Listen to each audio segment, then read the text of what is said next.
relationship with Mary. He says, I don't know what to do with a marriage that's eternal but with no fire.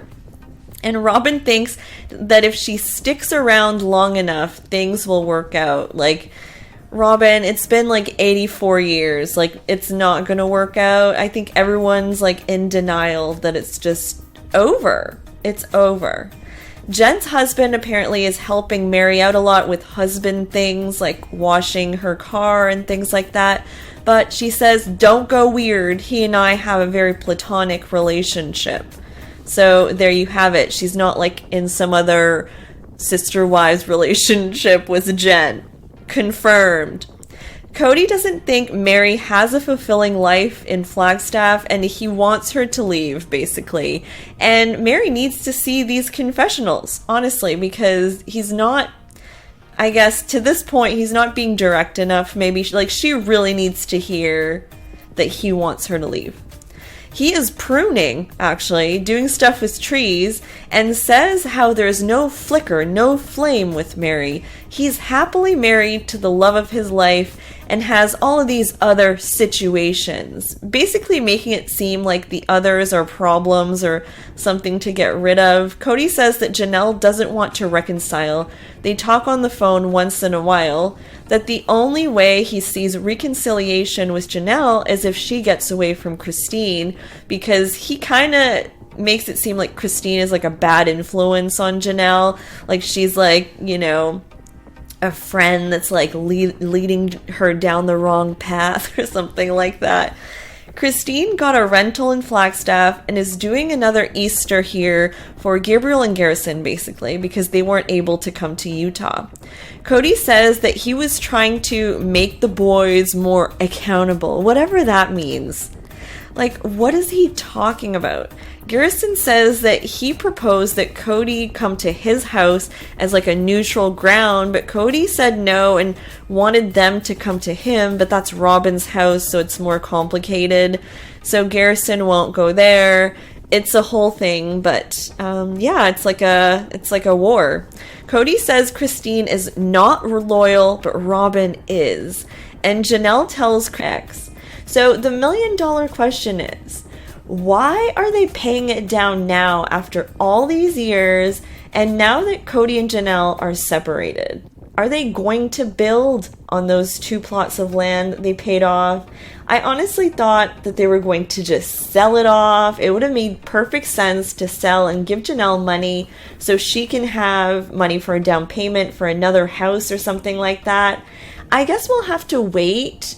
But could it be that Janelle still intends on building there with her greenhouse dream and living next to Robin? I mean, she does love Coyote Pass for some reason, because it just seems like an interesting choice. Why would you want to do that? Can you imagine willingly moving next to your ex and his wife that you don't really like? It's awkward. It's really awkward. But Janelle's doesn't let things get awkward that much. Or another controversial option, did Janelle take Cody back?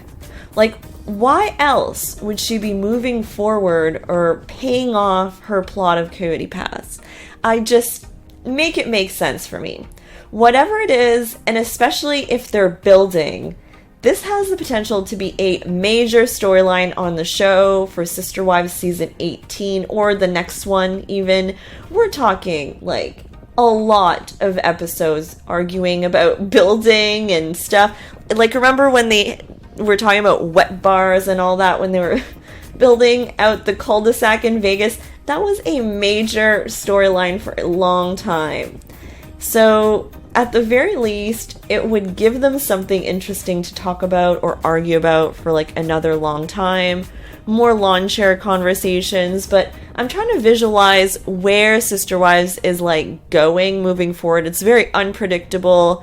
I mean, would you be shocked if Janelle took Cody back? Or like, what is happening?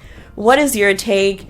It's a mystery. Let me know in the comments, and I'll be back with more Sister Wives updates. Bye!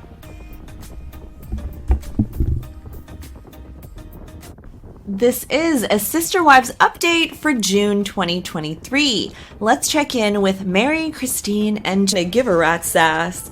And Robin has been begging Mary to stay for so long. I think this is probably the scene where Robin loses it.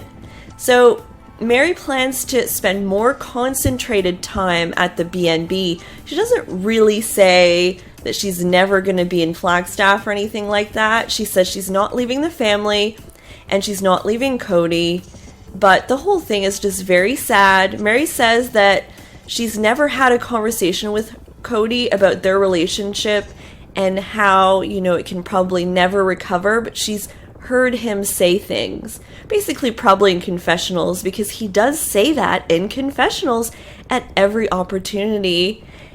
I'm just happy Mary's finally leaving. She's not fully admitting to leaving, really. She's just saying she's moving her business. But this is a clear step in the right direction. Let me know what you thought of the episode, Sister Wives, Season 18, Episode 5, in the comments. Bye, guys! I don't think he understands how easy it would be to fix this.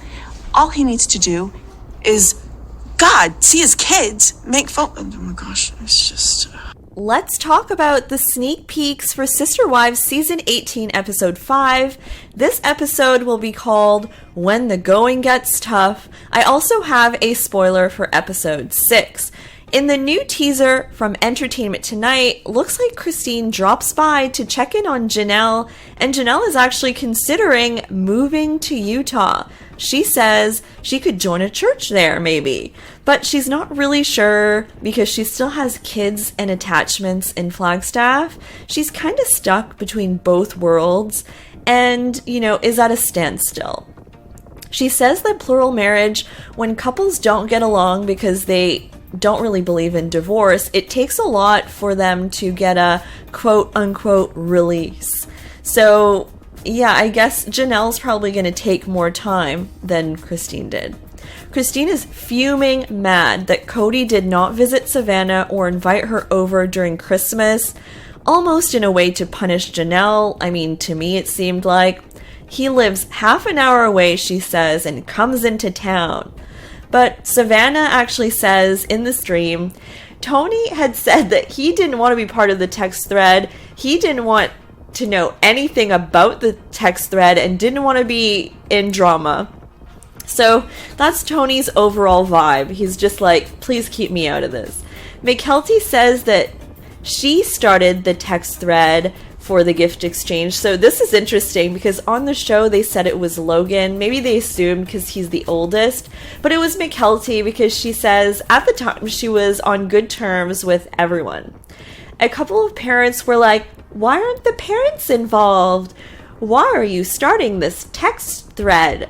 So why they acted this way makes no sense, but okay, let the kids have their own thread. I don't know who the parents were that said that. But anyways, so Mykelti then added all the parents in with their toxicity after they were apparently vexed about not being included. And then it was suggested that maybe they do a FaceTime call, but there are 25 people and they're just not going to work. It's not going to work to make a schedule that's going to fit everyone's time. So ultimately, it was decided we're not doing a FaceTime. Mykelti is pretty adamant that Robin's request for FaceTime is not what caused the spiral into toxicity in the thread. People misspoke. She says it's a text thread, so you can't hear someone's tone of voice. But apparently it was the final push as to why the family is now separated, and that certain kids used emojis in the thread, thumbs up, thumbs down, laughing emojis, and that emojis really fueled the fire. So of all things, emojis. But it's true, if someone says something, kind of from the heart or whatever, and then someone puts a laughing emoji, I don't know, it could rub someone the wrong way for sure. Tony also mentioned that he could actually see that Robin's kids were excluded sometimes in the family, and that it was visible to him. So he validates Robin's claim that they were outsiders. Mykelti and Tony also talked about how the family is cliquey and that weird. To be loving and respectful to Cody, I want to say yes, but I don't know how this works. She feels like it's disrespectful to be happy with Cody. She cries and cries and cries about her commitment still to the wives, and she wants to have like a conversation with them off camera. She wants to know for sure that they want her to be happy. She's not convinced that they do want her to be happy with Cody at this point still, and the waterworks are just out of control, or should I say the no tears waterworks. It's next level crying. Suki asks Christine if there's something David does better than Cody, which is a messy question. She says David is observant to her feelings and will listen to her. And lo and behold, her king, David, comes out with his white goatee and seems kind of oddly comfortable on camera already, which is, surprising. He's not nervous, he's just there, and he handles himself like a chimp. Suki's bad interview skills, though, were on full display here. Her questions to David, I thought, were kind of out of line or kind of something it's his first interview. David says that he was married for 20 years, he had 8 kids, and she passed away, and then he started dating again. And when he saw Christine, he knew about her, so he thought, okay, I'll just give this a try. And his daughter thought that he was being catfished. So he had seen the show. So it's not the case that he didn't know who she was. David says that he brought her to see a play at one point, and her reaction to the play, it was Little Mermaid, was so sweet that he knew that she was special. Suki asked this dumb question about physical attraction, like, so, how's the physical attraction? Like, really, Suki? And then she asks, do you have a thing for blondes, David? Suki has just kind of reached a new low for me here. I don't know, I was just so irritated with her line of questioning.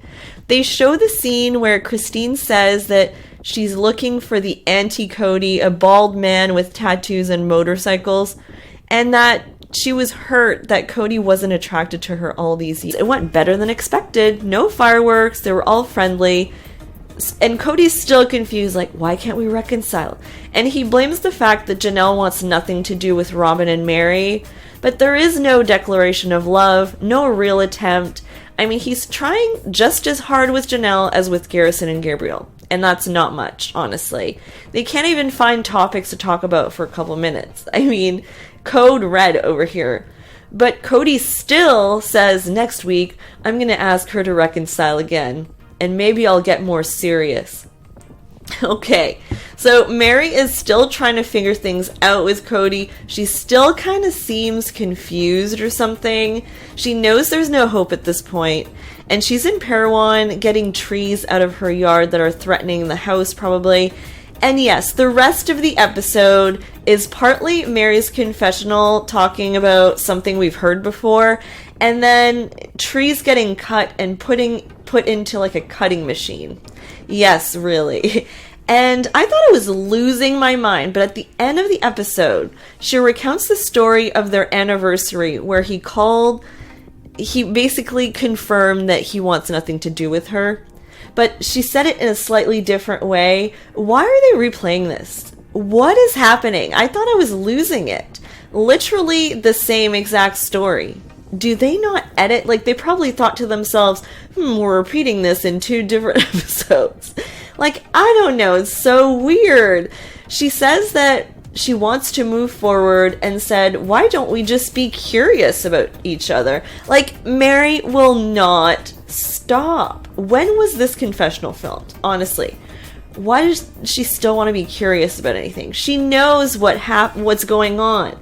He said he didn't want to be curious. Anyways, there's no curiosity here. Let's move on from here. She's sad because she remembers the couples that they were. And Janelle and Christine validate this. And they do say that Mary and Cody were like an it couple. That's why Christine wanted to be in the family so bad. They were solid.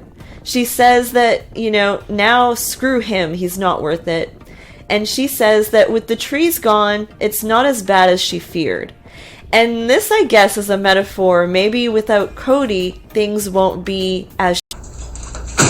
There are 3 new Sister Wives teasers for Season 18, Episode 3. The episode will include Janelle and Cody's big fight, the one where she yells, F you. We also have the description for Episode 4, so watch until the very end of this video.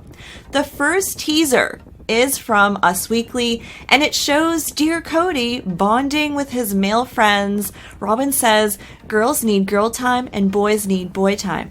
And apparently the wives referred to Cody hanging out with his other guy friends as Testosterone Tuesday. Cody does not hold back when he's with his friends. We know this, so here we go. Cody immediately goes on this big tangent about how if you have a wife and you're not enjoying her, you can just run to another wife and it dilutes their personality. And polygamy is this opportunity to get away from a wife, because basically to escape for a while. Oh, what was that? And same for the woman, he says. She gets a break from the man when maybe she gets annoyed by him or whatever. So let me get this straight. Instead of facing issues in your relationship, you just run to another wife if you're polygamist, right? Wow, that sounds like a great way to ruin a relationship. Mary says that comment actually made her want to vomit. She says he should try to figure it out instead of using wives as an escape. Facts.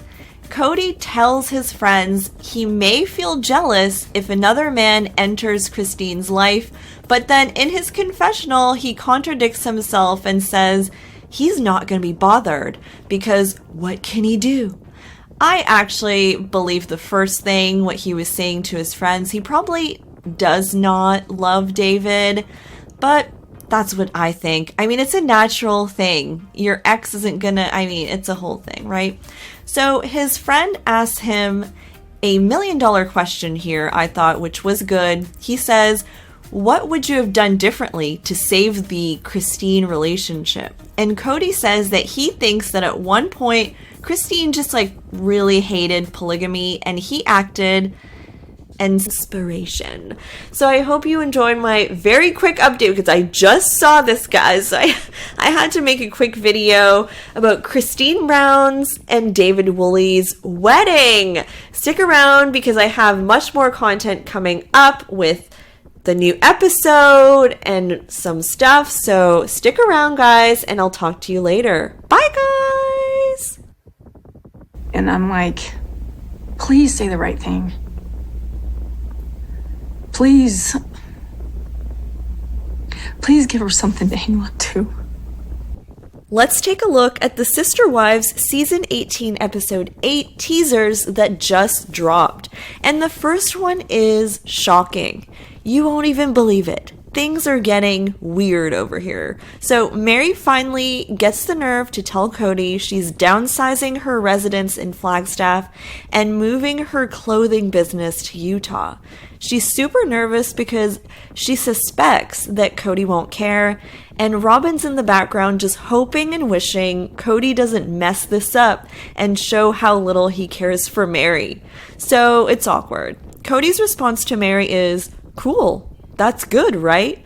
And Robin looks like she did not like the way he just said that so nonchalantly. She cries in her confessional saying, please, Cody, give her something to hold on to. Even if there's nothing to hold on to, though, the fact that Robin basically wants Cody to give Mary breadcrumbs of hope so she'll stick around it makes me sick. It's terrible. Mary got a divorce for you, Robin. The least you could do is be real with her and let her know the real deal. Or as Robin would say it, the real deal. But that's not all. In an unexpected twist, Mary notices something on Cody's hand that she can just not bring up. So remember that the family used to wear Claddagh rings and this was their whole thing. And she tells him, sorry, I'm distracted by your ring. That's a different ring. And things get tense. I don't think anyone expected her to say that. Robin says, that's a cool ring, right? It's awkward, and I was kind of hoping that there would be like a reconciliation by the end of the season. I don't think that's going to happen at all. I think they're still feuding. Okay, so let's talk about the episode description. So it's called Don't Put All Your Eggs in One Basket. And it says, Christine is excited to celebrate her first Easter since divorcing Cody. Janelle says her life is also better without Cody, but reveals she would consider polygamy again. After learning Aurora is interested in a boy, Mary reflects on marrying so young. Wait, Aurora is interested in a boy in the next episode? Is this like the lighthearted storyline that we all kind of need to survive the episode? I'm surprised that Robin is even letting her kids film this season, because Mykelti did mention that she's just very overprotective, probably why she doesn't really like the cameras going in her house that much. But Aurora is getting a lot of scene time. She pierced her ears. Now she likes a boy. I mean, well, good for Aurora. I mean, she seems to be doing well. Alright guys, I hope you liked my teaser analysis for next episode of Sister Wives. Let me know what your thoughts are in the comments. Don't forget to like this video and subscribe please to my channel. Pretty please. Alright guys, bye! Here are the teasers for Sister Wives Season 18, Episode 9, and at the end of the video, I'll talk about Gwen not attending Christine's wedding and what Mykelti had to say about that. Before I start, please like this video right now and subscribe to my channel. In the first teaser, Janelle talks about how Cody is having trouble with his older kids. We all know that. Janelle says that basically when they were younger, the kids didn't question anything. And now that they're grown and they question things, it's hard for Cody. I think that Cody forgot that kids still need a dad after 18. It's weird. Robin says that Cody's relationship with the older kids were really good before the pandemic. Actually, she says with a lot of them, so not all of them. I don't know. She's essentially blaming Christine leaving for the demise of his relationship. I gave birth to Truly and was suffering from extreme postpartum depression. I never thought I'd feel such a sense of loss and such crippling jealousy. I thought I was better and stronger than that. I really did. And the jealousy kind of continued. Christine had a major issue with Cody picking Robin's wedding dress, and the fact that they went on a 10-day honeymoon and kissed before marriage. The 10-day honeymoon, by the way, they went on, Christine had a newborn at home, so she was kind of in a vulnerable stage for sure, but I completely understand. For Christine, it was just always super hard for her to see a functional marriage for Robin while hers was kind of struggling, which is completely understandable. It would have driven me nuts too. And therefore, Robin and Christine just never connected or something. And when Christine left the family, she made it clear that she needed space and told Robin that. Robin took it so personally, crying in the driveway and all that. It did not go well. Christine also notoriously called out Robin for having a nanny during the pandemic. She couldn't understand what the nanny actually did. What does the nanny do? The famous line. Which makes sense because if you think about it, Christine used to raise like 12 kids and 3 of Robin's kids are fully grown. So the nanny can only really be for the 2. And Robin doesn't have a job, only the show. So she has a bunch of free time. We're assuming, or by perception, it may not be true, but anyways. And finally, let's go to the feud between Cody and his sons Garrison and Gabriel. This one, I would argue, totally caused by Cody getting crazy during the pandemic or something. Or anyways, big conflict there. The whole thing goes that Gabriel insisted that he and his girlfriend Peyton should be able to see each other during the pandemic. And Cody was super worried about it. He basically was saying, If you see your girlfriend, I can't come over and see your mom. Gabriel and Cody were at a complete impasse about the rules, and Gabriel even kind of talked about how he thought maybe Robin made up the rules. It was a whole thing. And then Cody called Gabriel when he was sick, and in their covenant that if he didn't love her, he would let her go. Mary's like, what the heck was the agreement for me? And she says he did not care enough for me as a human being to let me know. And I know a lot of people will say, well, it was pretty obvious that Cody felt like that, but I also get that she was looking to hold on and honor her vows, and she just didn't see things like we all did. She still was holding on, and she feared either. You know, like that's kind of like how I interpreted that. But either way, I've been seeing it on Twitter, basically, like how people thought this episode was boring. They were bored to tears. I think this might be like, I don't know, like new viewers or something like that, because Sister Wives has always been like slightly mundane and boring, but it's kind of the beauty of it. Like, it's not like Real Housewives where they, you know, it's like super action-packed and stuff. And I actually don't mind it. The repeating of stories, though, like, whoa, I draw the line. And, like, maybe the thing with the trees was too much this episode, but either way, this was Sister Wives, Season 18, Episode 12.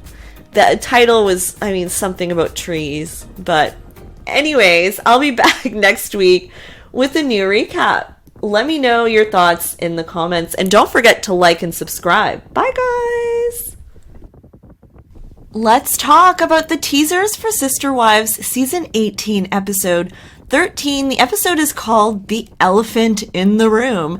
And the elephant in the room is on a Zoom call because in the first teaser, I was super shocked to see such an awkward Zoom call screen with Cody and Robin smug over there, Gabe right next to them, Madison who cut off Cody. There are so many landmines at Mykelti's virtual gender reveal. It's crazy.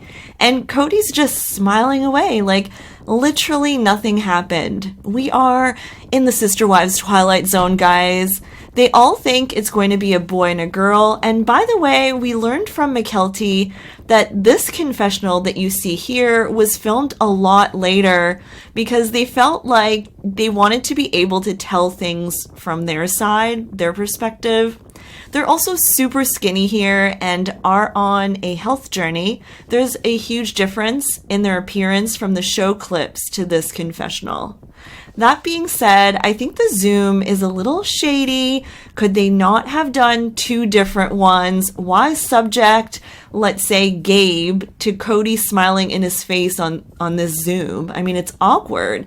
Coyote Pass seems like still to this day, and about 5 years after they moved to Flagstaff, nothing significant is built there, and the whole thing has just, in my opinion, just fallen apart in the saddest way.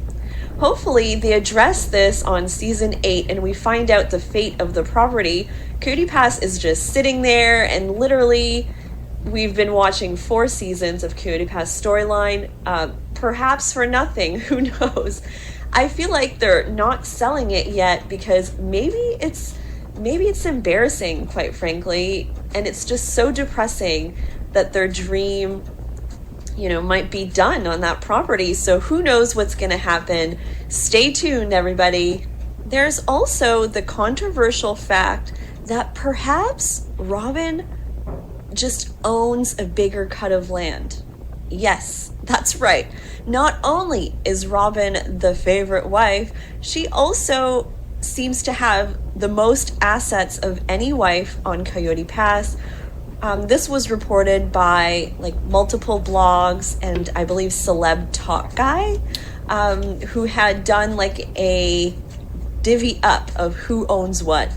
And after Christine left, apparently the stat that was reported was 52% owned by Robin, which kind of seems crazy because not only does she then have $1 million house that the wives basically help pay for, and It's crazy that she also has the most assets on Coyote Pass. Make it make sense, right? Like, doesn't that seem unfair to you? Let me know your thoughts in the comments. All right, guys, thanks so much for listening to my Coyote Pass update. Please don't forget to like this video and subscribe to my channel for more Sister Wives news updates, what have you. Bye, guys! This is a Sister Wives update for April 2023. Let's catch up with Christine, Janelle, Mary, and all the big family drama this month.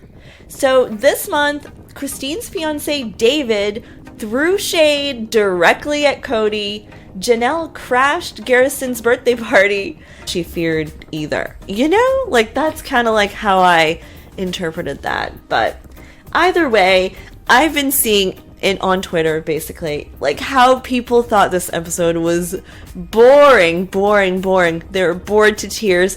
I think this might be new viewers or something like that, because Sister Wives has always been slightly mundane and boring, but it's kind of the beauty of it. It's not like Real Housewives where they, it's super action packed and stuff.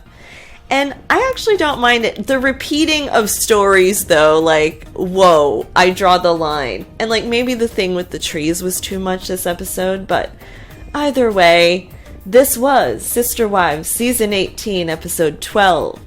The title was, something about trees. But anyways, I'll be back next week with a new recap. Let me know your thoughts in the comments. And don't forget to like and subscribe. Bye, guys! Let's talk about the teasers for Sister Wives Season 18, Episode 13. The episode is called The Elephant in the Room. And the elephant in the room is on a Zoom call because in the first teaser, I was super shocked to see such an awkward Zoom call screen with Cody and Robin smug over there, Gabe right next to them, Madison who cut off Cody. There are so many landmines at Mykelti's virtual gender reveal. It's crazy.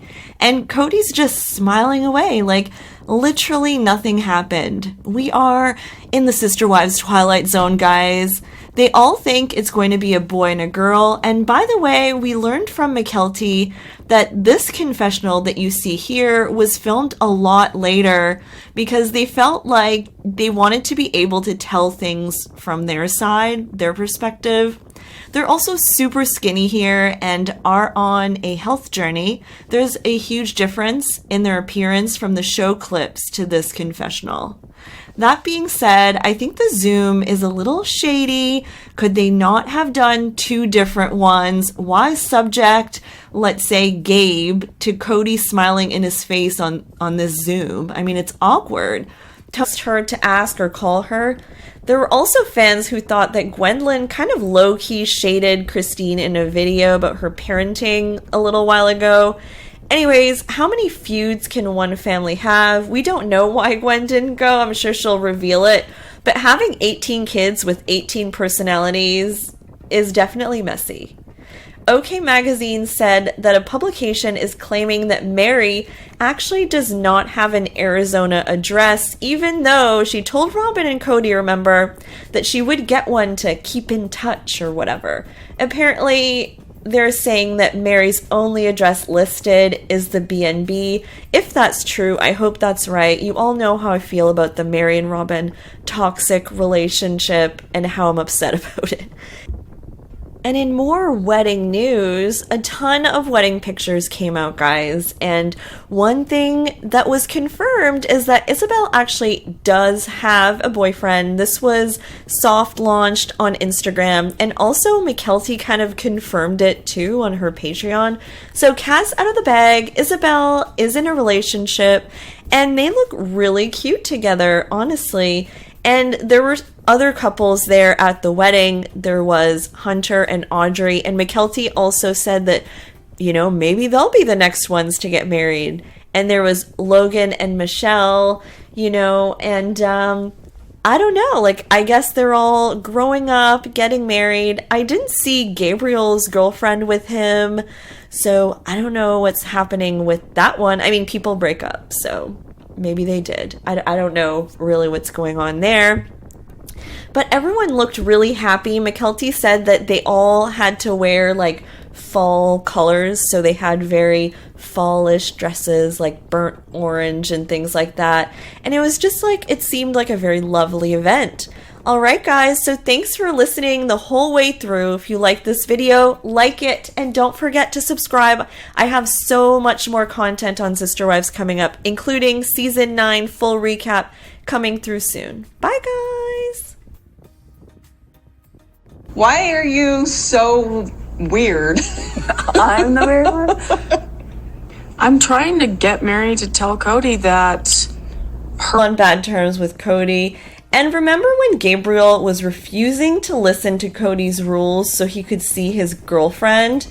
Well, I don't think that he's still with that girlfriend from that time, because I remember seeing a picture of that girlfriend at the time. She was like at a table with Janelle or something. Anyways, there seems to be a new girl on his lap in a picture from, you know, Hunter's girlfriend's birthday. So this could be the new girlfriend, guys. And Savannah, well, apparently she's been spending the summer with her sister Maddie, and they're literally twins. They're copy and paste from Janelle for sure. Savannah's just graduated high school, and I'm not entirely sure as to what she wants to do with her life, if she's attending college in the fall. I'm sure we'll find out in due time, but yeah, Savannah's a bit more private as well. Okay, so that wraps up Janelle's kids. And Janelle, I guess, is like an empty nester now, right? So honestly, Janelle can just have a second act now. Okay, so now let's go to Christine's kids. So let's start with Aspen, the oldest daughter. So Aspen lives close to Christine, and on Reddit she was spotted in a mall at a Kendra Scott store. So rumor has it that she works for Kendra Scott. Well, Christine and her girls this month have been all over Europe. They went to Ireland, they went to Scotland, and they went to London. And Aspen and her husband, Mitch, were included in that trip. So it feels like they've been traveling for a very, very long time. I've been seeing so many updates from their trip. I wonder if this is being filmed for the show. I suspect it might be, honestly. And David, Christine's fiance, joined them as well. And of course, Aspen also attended Gwen's wedding recently. Mykelti was on the European trip too, and even insinuated that they're all getting sick of each other at this point. Mykelti also mentioned that she was missing her babies. That's right, Mykelti left her twin boys and daughter with her husband Tony back in Utah. And by the way, Tony and Mykelti this month showed off towards her since like season 15 have been brutal.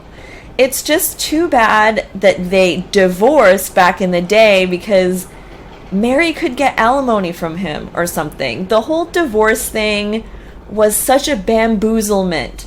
The manipulation of the century, maybe even. And I guess the big season in season 18 is a blow up between Janelle and Cody in her apartment. This is definitely going to be a big moment. It was in both teasers, and they're so focused on it. So in the trailer or teaser part 2, we see Cody straight up gaslight Janelle, saying that she cheated him out of his family. Ugh, oh my god. And with the Christmas tree in the background, Janelle says he's pushing her out of the door, and he's like, that's an exaggeration and a lie. I mean, viewers, unless the show is completely inaccurate, everyone's gonna see Janelle's point. Everyone's gonna be with Janelle. We've seen evidence ourselves with our own eyes. And Janelle is like, you're manipulating. And Cody storms out. Janelle tries to like make him stay. She then swears at him. And then she's so angry, she tells the crew, shut it off. And her face is just like, She breaks the fourth wall. She looks livid, but I mean, this does not look staged or anything like that. Like, that is real. That looked real. Anyways, now let's see if we can learn even more about the new season from the press release that TLC issued with a synopsis of the season. So it said, Cody is still grappling with the fallout from his divorce with Christine, and he is struggling in many of his other relationships. Christine, however, is learning to love who she is on her own by planning trips and celebrations along the way. No mention of Christine dating here. When does David come in? Please tell me. I want to see Cody and Robin's reaction to that. I mean, because yeah. Robin is the only wife secure in her marriage, yet devastated that her original dream of a big, happy, polygamous family is falling apart. Season 18, episode 6, they're really good. And guess what? There are four teasers, guys. I'll also talk about the description for episode 7. Teaser 1. Cody and Janelle meet for the first time since their big Christmas fight where Janelle told Cody, F you, and they're back at the same restaurant that Christine and Cody met at in episode 1, so I don't know if that's a good thing or a bad thing. It's the Mexican place with the red walls. This teaser is from People magazine, and it starts with Janelle basically saying that Cody needs to be a man and stop saying that the relationship is crap because Christine left. This is a new outfit for Janelle, by the way, in her confessional, and from the sounds of it, it probably was filmed after she left Cody because the gloves are off in this confessional. She says, separate your relationships and pay attention. The awkward silence at the restaurant is so deafening and cringe. It's so awkward. Janelle says that she wants to stay separated for now. Cody is shocked for some reason. She does offer the idea of counseling and says that she's not throwing in the towel yet, but she wants to be separate so she can clearly think about what she needs out of the relationship moving forward. And then Cody goes on the same old tangent about how Christine blindsided him. And Janelle says in her confessional she's not buying that because she says, and I quote, he's been telling me for years that he wasn't attracted to Christine and that he was struggling in their marriage. Janelle says, I would have left his ass the first time he said that to me. Boom! I love this new confessional vibe for Janelle, honestly. She's way more aggressive with it, let's say.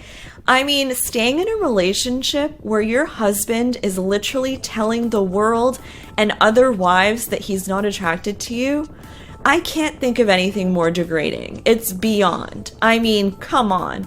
Anyone with self-respect would have left. Cody can't say a thing.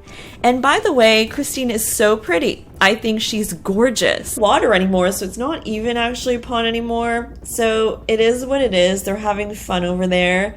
It's like a little filler clip there. And Christine is frustrated because Cody's stringing people along. Janelle says, I still have affection for Cody, but I need to grow.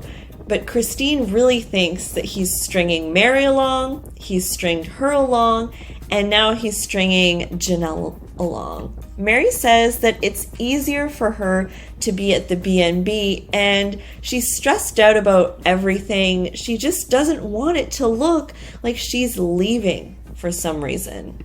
So Mary says that she cares so much and wants it to work out with Cody, and this is something that he has committed to as well. And Cody said, he has not talked to Janelle in 6 weeks, and he's wanting to get back together with Janelle. So I'm not really understanding why, if you wanted to get back together with someone, you wouldn't talk to them for 6 weeks.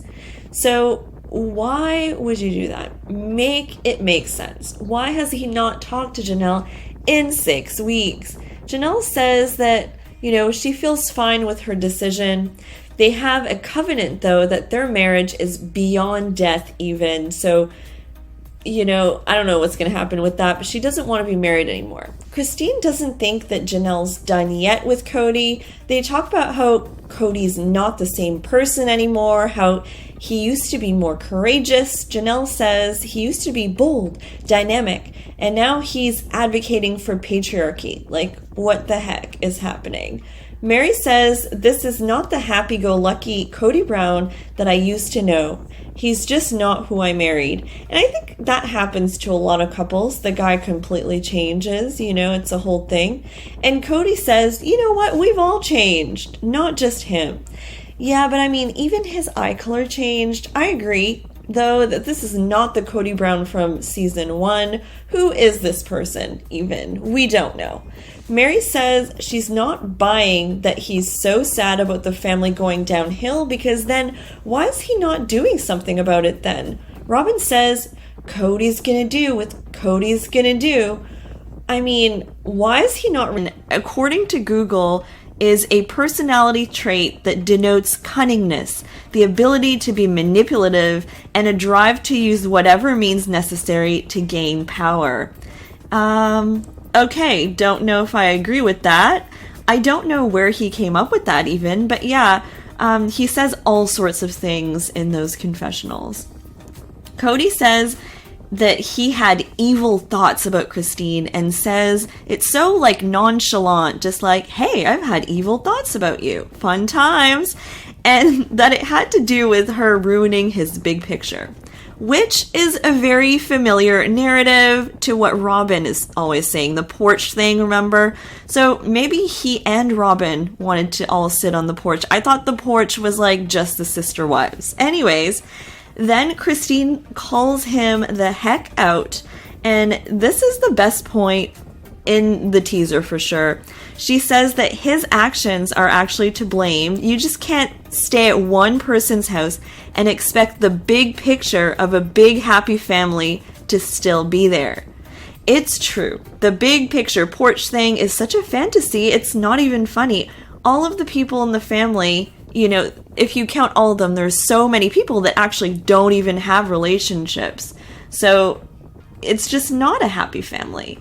So here are the official descriptions for episode 2 and episode 3, which just dropped. So episode 2 is called Thanks for Nothing. And it says Christine and Cody struggle to keep things cordial. Then Cody regrets the family being separated at Thanksgiving, and Peyton updates Christine on a situation between the kids and Robin. While Aurora gets her ears pierced, Cody reveals part of his past. OMG, Peyton makes an appearance in this one. Did not see this coming. So I'm kind of excited for that. And we have not seen Aurora a lot on the show lately. So I guess, yeah, we'll just kind of see. I guess she's getting her ears pierced. That must be the light segment in the episode. Episode 3 is called Throwing Stones in Glass Houses.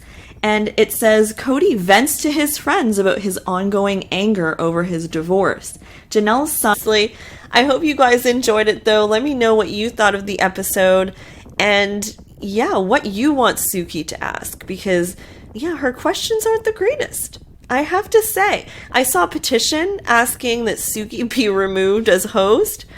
And I feel like they've had better hosts in the past. So, anyways, let's see what happens with all that. All right, guys, have a great night. Bye. These are the teasers for Sister Wives Season 18 Tell All Part 3. So I guess that's episode 17. In the first teaser, Robin is once again not offering very much in this tell-all. Her performance is terrible. She seems guarded and not trying to say anything interesting. She's crying a lot, obviously, this time about how she thinks Cody is self-sabotaging and trying to sabotage their relationship by picking fights with her. And Suki asks her, what are the fights about? And she takes forever to answer and says, stupid stuff. Welcome to Every Marriage, fighting about stupid stuff, nothing too special or unique or mind-blowing about that, Robin. Robin says that they are reacting differently to the bomb that's exploded in the family. Robin is mourning, so crying all the time, basically, and Cody is angry. Tell us something we don't know. Like, please, can we skip this segment? She says something weird, though. She says that Cody is ready to go find whatever. Does that mean wives, like women? It's not clear what Cody is going out to find, honestly. Cody's extremely vulnerable in this segment. I will give him that. He's the opposite of guarded.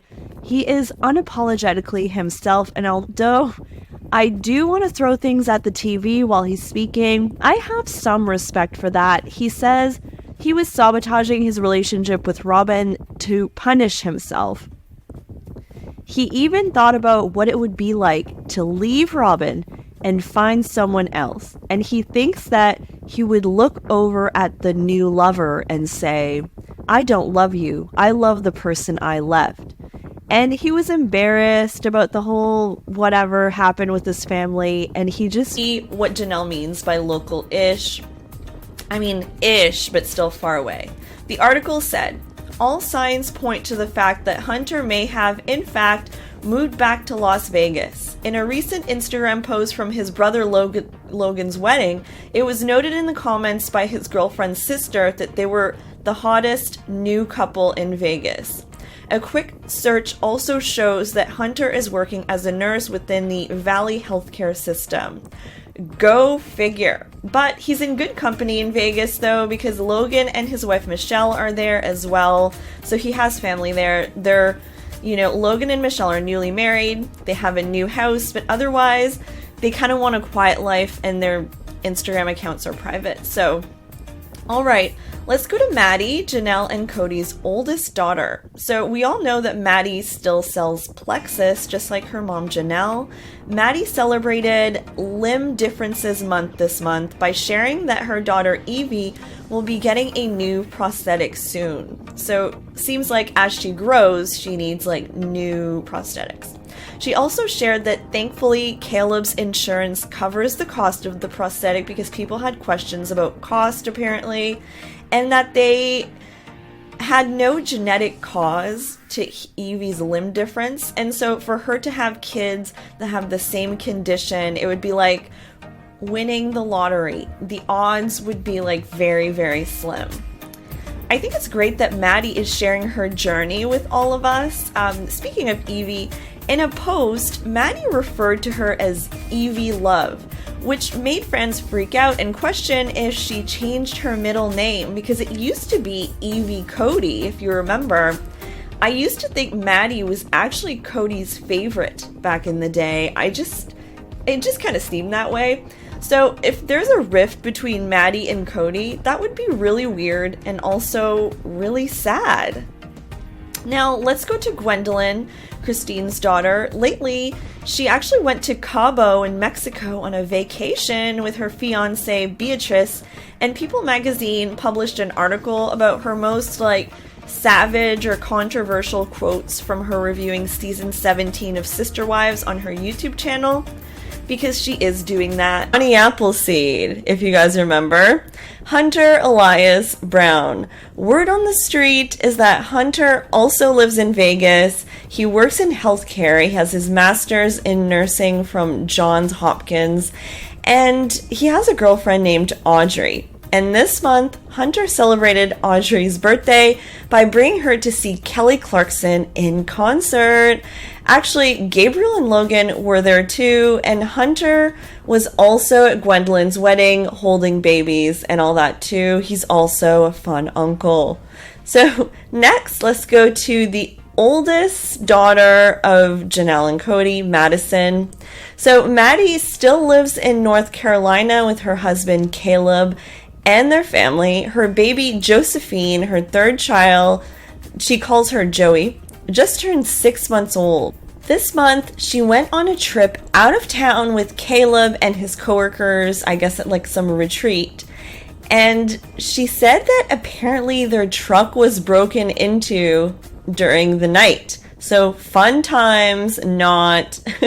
Madison sells for Plexus along with her mom, Janelle, and Janelle often visits Maddie, honestly.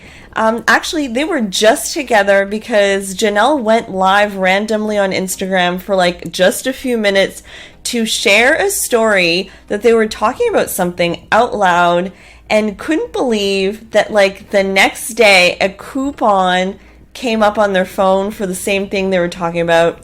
Cue the conspiracy theories about our phones listening to us. It was a short live and it was interesting, but evidence that Janelle and Maddie were together. Now let's go to Garrison. So Garrison recently went to Italy. I don't know if this was a solo trip or not, but he went to the Colosseum and spent time in Rome. We know that. He's still into photography, and word on the street is that Garrison may have a girlfriend, but he probably wants to keep her off social media. Who knows? I mean, people have varying degrees of needs in terms of privacy, right? Next, let's go to Gabe. So Gabriel is still in Flagstaff. He seems to hang out with Janelle a lot and helps her out with her trailer. Very likely still, it's funny that she acknowledges, it's like, hey, I'm a celebrity.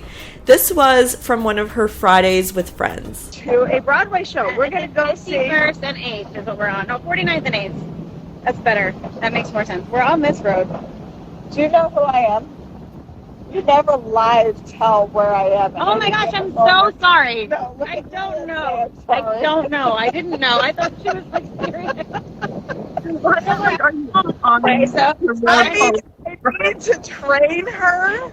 Mary posted this about her trip to New York and also reminds everyone, as usual, to worthy up. She said, I spent some time at the Museum of Ice Cream in New York City this week. Such a fun and interactive place. Oh, and lots of ice cream. One of the activities was this wall where you can create and write messages. Let me share with you my message to the world. Worthy up, reminding you that because you exist, you are worthy.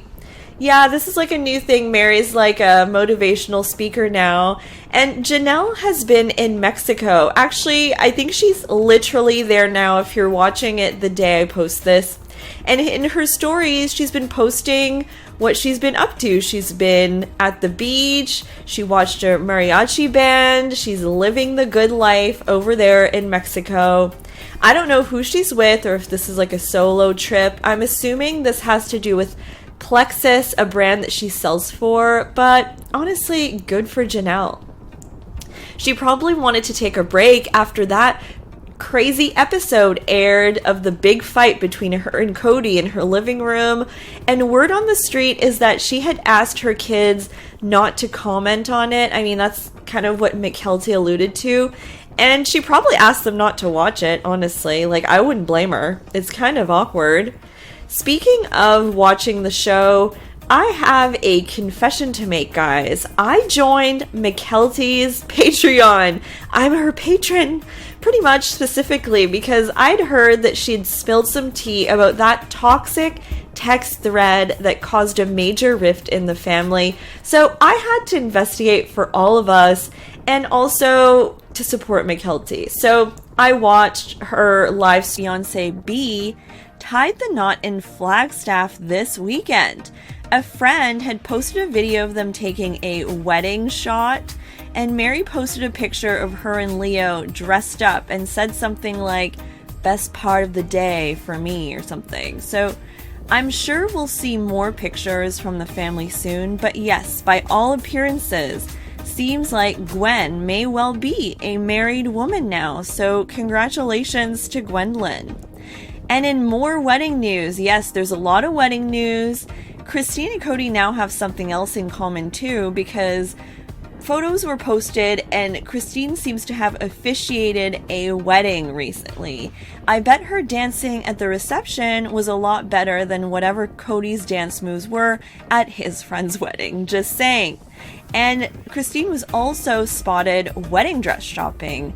So it seems like her wedding will be happening just fast and furious as well. I predict in like the next month or something. Christine and David are also, of course, continuing to work on their brand new, amazing house. They're getting work done on their backyard to make it fun for their grandkids. And now they added some like cute details to their concrete driveway, and Christine just like loves it so much she had to post on Instagram. So also, Christine spent the 4th of July with David, her girls, and grandkids. She says they were actually able to see the fireworks from her balcony. And Peyton and Gwen were MIA. Actually, Peyton's been MIA a lot, so don't know what's going on there. But she had said, "I hope everyone had an incredible Independence Day. My family and I enjoyed fireworks from my balcony. We could see the entire valley lighting up." Hashtag July 4th, 2023. And Mary, who I personally think is really being treated unfairly by Cody to the extreme. I don't know, I really feel like Mary gave Cody too many chances. Let's remember, she was the first wife and helped him get all these wives, and now he seems to have like completely turned on her, and especially in his confessionals. And he's just been like brutal. Anyways, Mary's just trying to empower herself again with her friends, her to ask or call her. There were also fans who thought that Gwendolyn kind of low-key shaded Christine in a video about her parenting a little while ago. Anyways, how many feuds can one family have? We don't know why Gwen didn't go. I'm sure she'll reveal it. But having 18 kids with 18 personalities is definitely messy. OK Magazine said that a publication is claiming that Mary actually does not have an Arizona address, even though she told Robin and Cody, remember, that she would get one to keep in touch or whatever. Apparently, they're saying that Mary's only address listed is the BNB. If that's true, I hope that's right. You all know how I feel about the Mary and Robin toxic relationship and how I'm upset about it. And in more wedding news, a ton of wedding pictures came out, guys. And one thing that was confirmed is that Isabel actually does have a boyfriend. This was soft launched on Instagram. And also Mykelti kind of confirmed it too on her Patreon. So cat's out of the bag. Isabel is in a relationship. And they look really cute together, honestly. And there were other couples there at the wedding. There was Hunter and Audrey, and Mykelti also said that, you know, maybe they'll be the next ones to get married. And there was Logan and Michelle, you know, and I don't know, like, I guess they're all growing up, getting married. I didn't see Gabriel's girlfriend with him, so I don't know what's happening with that one. I mean, people break up, so maybe they did. I don't know really what's going on there. But everyone looked really happy. Mykelti said that they all had to wear like fall colors, so they had very fallish dresses like burnt orange and things like that. And it was just like, it seemed like a very lovely event. Alright guys, so thanks for listening the whole way through. If you like this video, like it, and don't forget to subscribe. I have so much more content on Sister Wives coming up, including Season 9 full recap coming through soon. Bye guys! Why are you so weird? I'm the weird one. I'm trying to get Mary to tell Cody that There. So curious to see how Janelle and Cody act on their, dare I say, date. One thing they need to avoid talking about is the boys, for sure, because we all know how this went over Christmas. Like, that topic should be off the table, always. Alright guys, hope you enjoyed my teaser analysis for Sister Wives Season 18, Episode 8. I'll be tuning in and I'll have a full recap up later. Bye guys! Likes to string people along. I'm frustrated. He strung Mary along for years and years and years. And then he tried to string me along. And now he's stringing Janelle along. He's exhausting. This is my recap and reaction to Sister Wives Season 18, Episode 7. The episode is called He Said, She Said. In this episode, two conversations are happening at the same time. Janelle and Christine at the restaurant with the red wall, and Mary and Robin at Mary's house. Both conversations are absolutely boring, And I'm going to call this episode a filler episode, but I mean, it has some fun bits within it. So Christine and Janelle are going to lunch. Things are settled now after the big fight, and Janelle is finally ready to confide with Christine about how just terrible her marriage to Cody is. Meanwhile, Mary is super nervous for some reason to tell Robin to come over.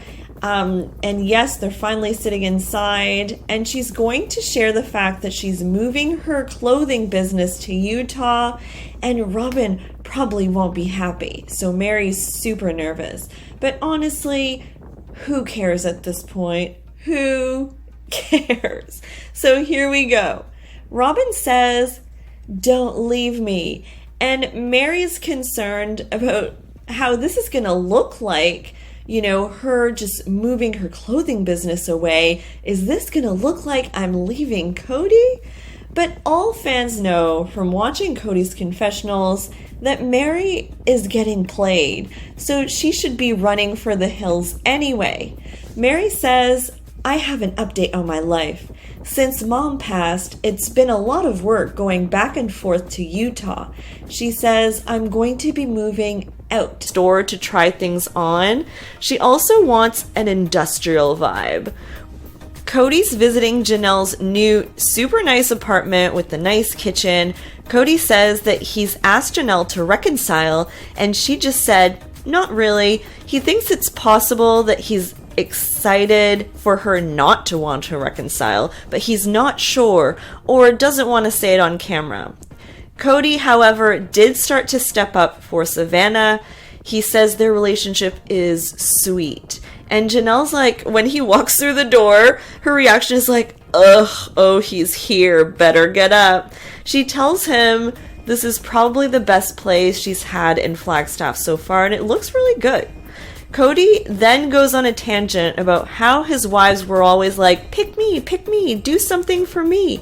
He said it doesn't feel like he'll be living here with her, and there's no room for him, and he says he doesn't even know why she's showing me this, except, oh yeah, our daughter lives here. So we learn that Janelle's new apartment is now bigger than the plans she has for her house on Coyote Pass, which they call a casita. It's like a garage with like a little apartment on top. They talk about how Cody thinks the casita should be bigger, but like, who else is shocked that she even wants to build anything on Coyote Pass? I mean, me? What? She's still building on Coyote Pass? She says that this will be her estate and that she has to show for something for all these years, but she has no idea if Cody will build, and she says there's a thing called a high fence that we can put in between. Imagine Cody and Robin's house and Janelle's house with a huge fence in between. Like, what a sad sight, honestly. And in the apartment, the whole situation is just awkward, and they quickly run out of things to talk about. They just say, like, that's cool, that's really cool. He talks about how the countertops look different, and Cody's like, I'm not even welcomed here, I think. Janelle's like, you know what, this apartment's dog friendly. I mean, I thought for sure they were going to switch to talking about the weather at one point. It was so painful.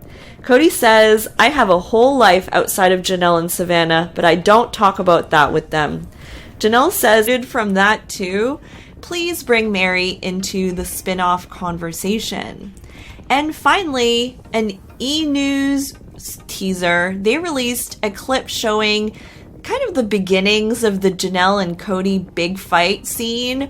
We're all definitely tuning in for this in episode 3, and the conversation is a lot about the boys, and Janelle is really standing up for herself here. She's triggered by Cody putting the blame on her and explicitly telling her, you know, this is on you, Janelle, which is of course not true. So Janelle says that Cody should call the boys and talk to them. Why is he putting her in the middle of everything? She says he's the parent too. Cody says the phone goes both ways. Okay, but I mean, Cody's the parent. I would not expect my kid to call me to resolve things. That's kind of weird. Janelle says, you always flip these things on me. And he says, it belongs on you, Janelle. Oh, dang. Janelle was not ready or did not want to accept that at all. She then says, why does it belong on me? Why does it belong on me? Oh no, like you can see things are going downhill from here. And he says, because you didn't support my stand when we had the virus rules. I mean, biggest eye roll ever. This again? Can we not about the rules? I just cannot. The dang rules about wiping your mail. I mean, come on. Janelle says that he had told her at the time to choose her loyalty or she wouldn't have a husband. So she says, what am I supposed to do? Choose between you and my children? Cody says, you're gaslighting me. And Janelle says, no, you're gaslighting me. Gaslighting is such a buzzword right now. I don't even know. And Janelle is like, whatever I did, it just was not good enough. And then that clip stops, but we know things escalate, and I can see how. Now it's another clip. Okay, so there's so many teasers, it's really hard to keep track, but there's actually a clip posted, I think it's on another website, and then it links to a TLC clip where Cody says he could be her nephew. We don't know, it could be the man's baby, but obviously this sent Sister Wives fans to crazy town trying to figure out if Isabel is dating someone with a child. We need more details just so, because we're driving ourselves crazy, I guess. So now let's go to Truly. So Truly is also on the European vacation. She's living with Christine and David in their new house. And they're fixing the yard. They're constantly fixing it up, and it's going to look really good, their backyard and all that. So we'll probably learn more about what the custody situation is between Cody and Christine for custody of Truly. I don't know, I just can't imagine it's going that well for some reason, and I don't know how many times Truly has gotten to see her dad recently. Now let's go to Mary's child, Leon. There are a few things to update for Leon. So for those who are unaware, Leon is now transgender and uses the pronouns they, them. Unclear how often Mary sees Leon, but they did see each other at Gwendolyn's wedding. I believe Leon and their fiancée Audrey live in Colorado at the moment, and Leon is 28 years old. There's just so much going on with the Brown kids, but overall, they're a great group, and they really have grown into amazing people. I hope you enjoyed this update about what the Sister Wives kids are up to now in August 2023. Definitely drop a comment and let me know what you think of all this, and don't forget to subscribe to my channel for more Sister Wives content. Bye, guys! It is August, and promotion for season 18 of Sister Wives is in full swing, people. TLC released the new pictures for the new season, another insane teaser, a press release, and the description for the first episode. So for season 18, episode 1, there's a lot to get through here. So let's start with the pictures. The group picture is weird to me because Cody and Robin are at the top, almost kind of looking down at the other wives, and a lot of people in the comment towards her since season 15 have been brutal. It's just too bad that they divorced back in the day because Mary could get alimony from him or something. The whole divorce thing was such a bamboozlement. The manipulation of the century, maybe even. And I guess the big season in season 18 is a blow up between Janelle and Cody in her apartment. This is definitely going to be a big moment. It was in both teasers, and they're so focused on it. So in the trailer or teaser part 2, we see Cody straight up gaslight Janelle, saying that she cheated him out of his family. Ugh, oh my god. And with the Christmas tree in the background, Janelle says he's pushing her out of the door, and he's like, that's an exaggeration and a lie. I mean, viewers, unless the show is completely inaccurate, everyone's gonna see Janelle's point. Everyone's gonna be with Janelle. We've seen evidence ourselves with our own eyes. And Janelle is like, you're manipulating. And Cody storms out. Janelle tries to like make him stay. She then swears at him. And then she's so angry, she tells the crew, shut it off. And her face is just like, she breaks the fourth wall. She looks livid, but I mean, this does not look staged or anything like that. Like, that is real. That looked real. Anyways, now let's see if we can learn even more about the new season from the press release that TLC issued with a synopsis of the season. So it said, Cody is still grappling with the fallout from his divorce with Christine, and he is struggling in many of his other relationships. Christine, however, is learning to love who she is on her own by planning trips and celebrations along the way. No mention of Christine dating here. When does David come in? Please tell me. I want to see Cody and Robin's reaction to that. Yeah. Robin is the only wife secure in her marriage, yet devastated that her original dream of a big, happy, polygamous family is falling apart. Something about her not having tried hard enough to keep the family together, as if that was her sole responsibility. And honestly, we all feel a way about Robin, but it's not exactly fair to blame her if this is actually true. As for all the talk about Robin and Cody not doing well, etc., potentially splitting, do I think they'll ever break up? Absolutely not. I don't even believe any of the split rumors at this point. Cody and Robin were actually spotted at a local festival together this month, looking like a normal couple would, like arguing about whether or not to buy an antique or something.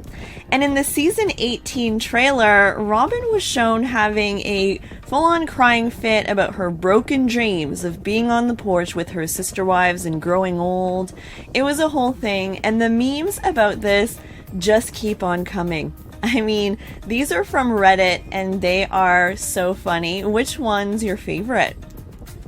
As for Cody, we know that he did send a cameo to someone asking him to reveal a secret, quote unquote. And the secret that Cody decided to reveal was that he was with some of his friends and that they would be on the show with him talking about his upcoming divorce. And one of those friends were actually Nathan. You may remember Nathan. He's appeared on the show before, and I think he's actually Mary's brother-in-law. So kind of awkward if the divorce he's talking about is with Mary. It's probably a different one, just given that. But hey, Cody's out here getting some friend support. Hopefully they can actually reason with him, and hopefully they're giving him good advice, and he's gonna listen. But like Robin says, Cody's gonna do what Cody's gonna do. So Christine now, let's talk about Christine. Christine this month continued to gush about the love of her life, David, as they're still on the fast track to getting married probably really soon. She said under these pics, "As soon as I saw you, I knew a grand adventure was about to happen, and adventuring with you has been the grandest time of my life." And now for some wedding news. Based on social media, it looks like Gwendolyn and her thing about how, this is like a season of change for her. And she said, "A time to shed resentment, pain, hurt, even those same emotions of others that I've been carrying that are not mine to carry." And I've noticed that Hunter as well has been liking her posts more and more. So he seems to maybe agree or support Mary, and Gwendolyn seems to have fond feelings for Mary as well. And, during her recaps, that's kind of evident to me.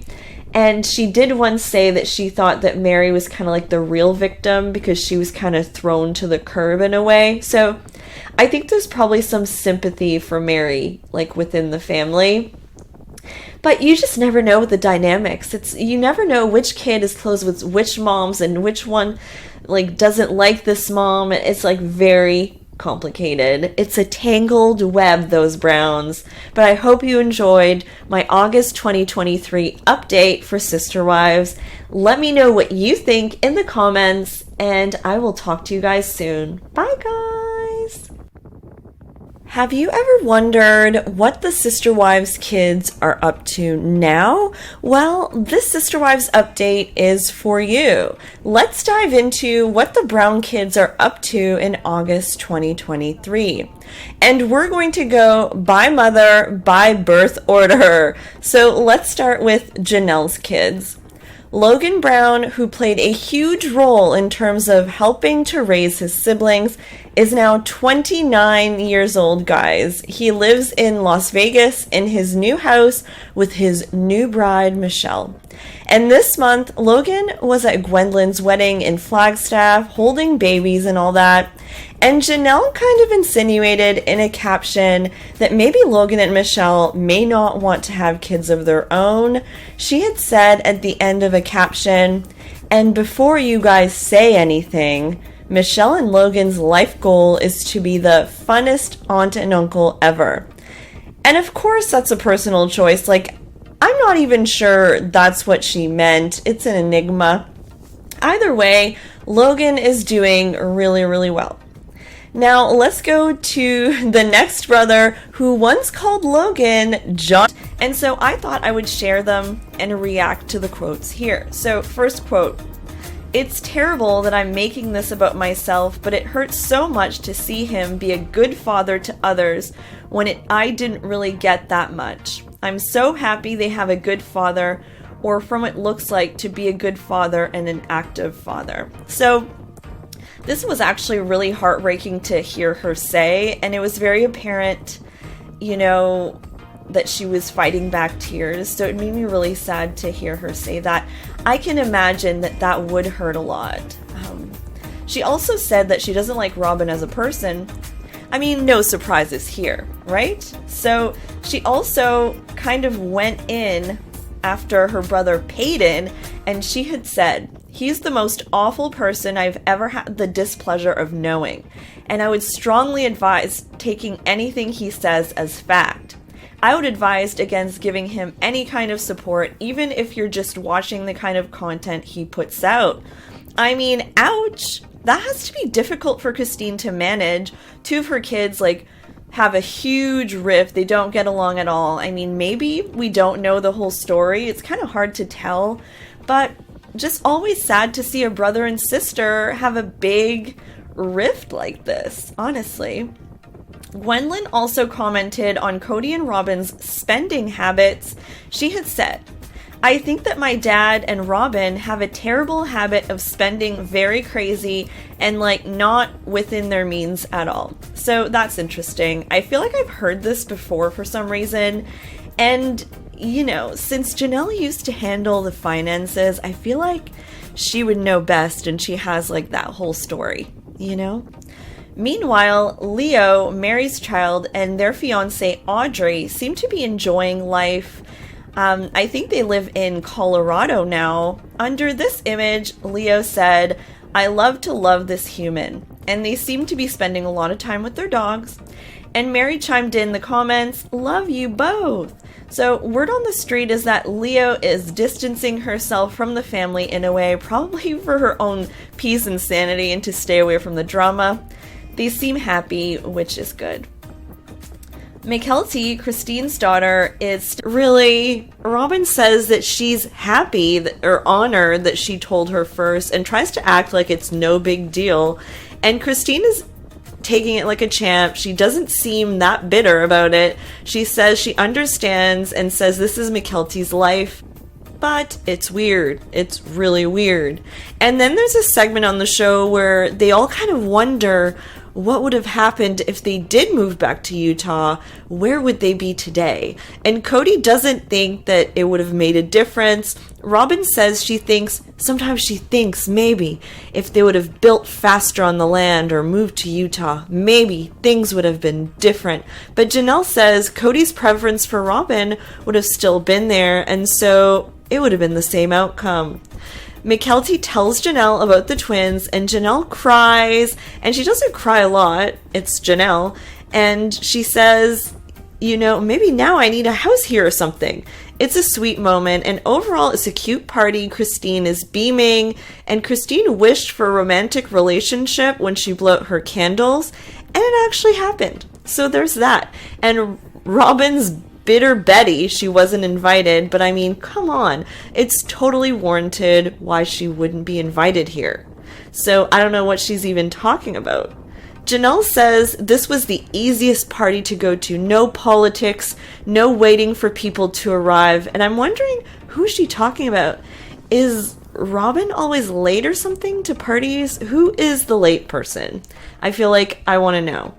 Next, Mary is in Parowan, and Mary's friend Blair is an interior designer, and he's going to design the carriage house where her clothing business is going to live. Blair says that Mary has a heart of gold, and Mary has known him for about 5 years. They met online, of all places. You'd think that Mary would have stopped meeting friends online. She says you have to be very careful with people you meet online. And she talks a little bit about her catfishing incident, but didn't go too much into detail there. And she says people in the family have their own opinions, but what happened to her is her truth. So, seems like water under the bridge, but that was like a really big thing. Mary wants to have the option of bringing people into the carriage house like it's a staying. So, what are my alternative options? So, innocently enough, but cue the comments saying, you left Tony with all 3 babies? You left your babies? Anyways, mommy shaming is so alive and well on Instagram. And I kind of hate it, I have to say. Like, let her live, people. And Christine and Janelle were also cover girls this month for none other than People magazine. I mean, that's a big deal. The only wives on the cover, so just pointing that out. Can you imagine what Mary and Robin thought, like going in the grocery store, seeing them on the cover? It just looks to me like People magazine has taken a stand and clearly has designated Christine and Janelle as the stars of the show. Key moments from the video interview for me were that Janelle ended up saying she's open to polygamy again, and that apparently there were multiple times where Janelle had separated from Cody for a moment. So she said 3 times. I only knew about 1. What information had they been withholding from the fans? I knew about the time she had stayed back and didn't move with them to Lehi, Utah, and that was it. Like, unless I missed something. They also did a Zoom interview with Cody where Cody says he is done with polygamy for many reasons. And he did sort of express regret a little bit. And surprise, surprise, Cody is expressing regret. Yes, regret. So he says that he thinks about moments where maybe if he said something different, it could have changed things. I think that's accurate. In my opinion, Cody took every opportunity to just say the wrong thing, you know? So there's that. And Gwendolyn, Christine's daughter, didn't join the European trip, but she actually did go to Europe this month. She just went on her honeymoon, and she went in Italy. So they went to the Vatican and saw all the sights there. The Browns are having all sorts of European vacations, by the way. Garrison was just in Italy too, believe it or not. Why do I feel like everyone's going to Europe this summer? But I digress. Janelle, meanwhile, is doing Janelle things and prepping. Really, Robin says that she's happy or honored that she told her first and tries to act like it's no big deal. And Christine is taking it like a champ. She doesn't seem that bitter about it. She says she understands and says this is Mykelti's life. But it's weird. It's really weird. And then there's a segment on the show where they all kind of wonder what would have happened if they did move back to Utah. Where would they be today? And Cody doesn't think that it would have made a difference. Robin says sometimes she thinks maybe if they would have built faster on the land or moved to Utah, maybe things would have been different. But Janelle says Cody's preference for Robin would have still been there. And so it would have been the same outcome. Mykelti tells Janelle about the twins, and Janelle cries, and she doesn't cry a lot. It's Janelle. And she says, maybe now I need a house here or something. It's a sweet moment, and overall it's a cute party. Christine is beaming, and Christine wished for a romantic relationship when she blew out her candles, and it actually happened. So there's that. And Robin's bitter Betty, she wasn't invited, but I mean, come on. It's totally warranted why she wouldn't be invited here. So I don't know what she's even talking about. Janelle says this was the easiest party to go to. No politics, no waiting for people to arrive. And I'm wondering, who is she talking about? Is Robin always late or something to parties? Who is the late person? I feel like I want to know. Next, Mary is in Parowan, and Mary's friend Blair is an interior designer, and he's going to design the carriage house where her clothing business is going to live. Blair says that Mary has a heart of gold, and Mary has known him for about 5 years. They met online, of all places. You'd think that Mary would have stopped meeting friends online. She says you have to be very careful with people you meet online. And she talks a little bit about her catfishing incident, but didn't go too much into detail there. And she says people in the family have their own opinions, but what happened to her is her truth. So, seems like water under the bridge, but that was like a really big thing. Mary wants to have the option of bringing people into the carriage house like it's her taxes. Notice she's not saying the family's taxes. She's doing her own. So maybe Cody and Robin got their own accountant now. But she got her highlighters ready. But just like all of us, she's procrastinating on that. She says, "It's tax prep weekend for me, ready to get my stuff prepped for my accountant." And yes, I love highlighters for paperwork.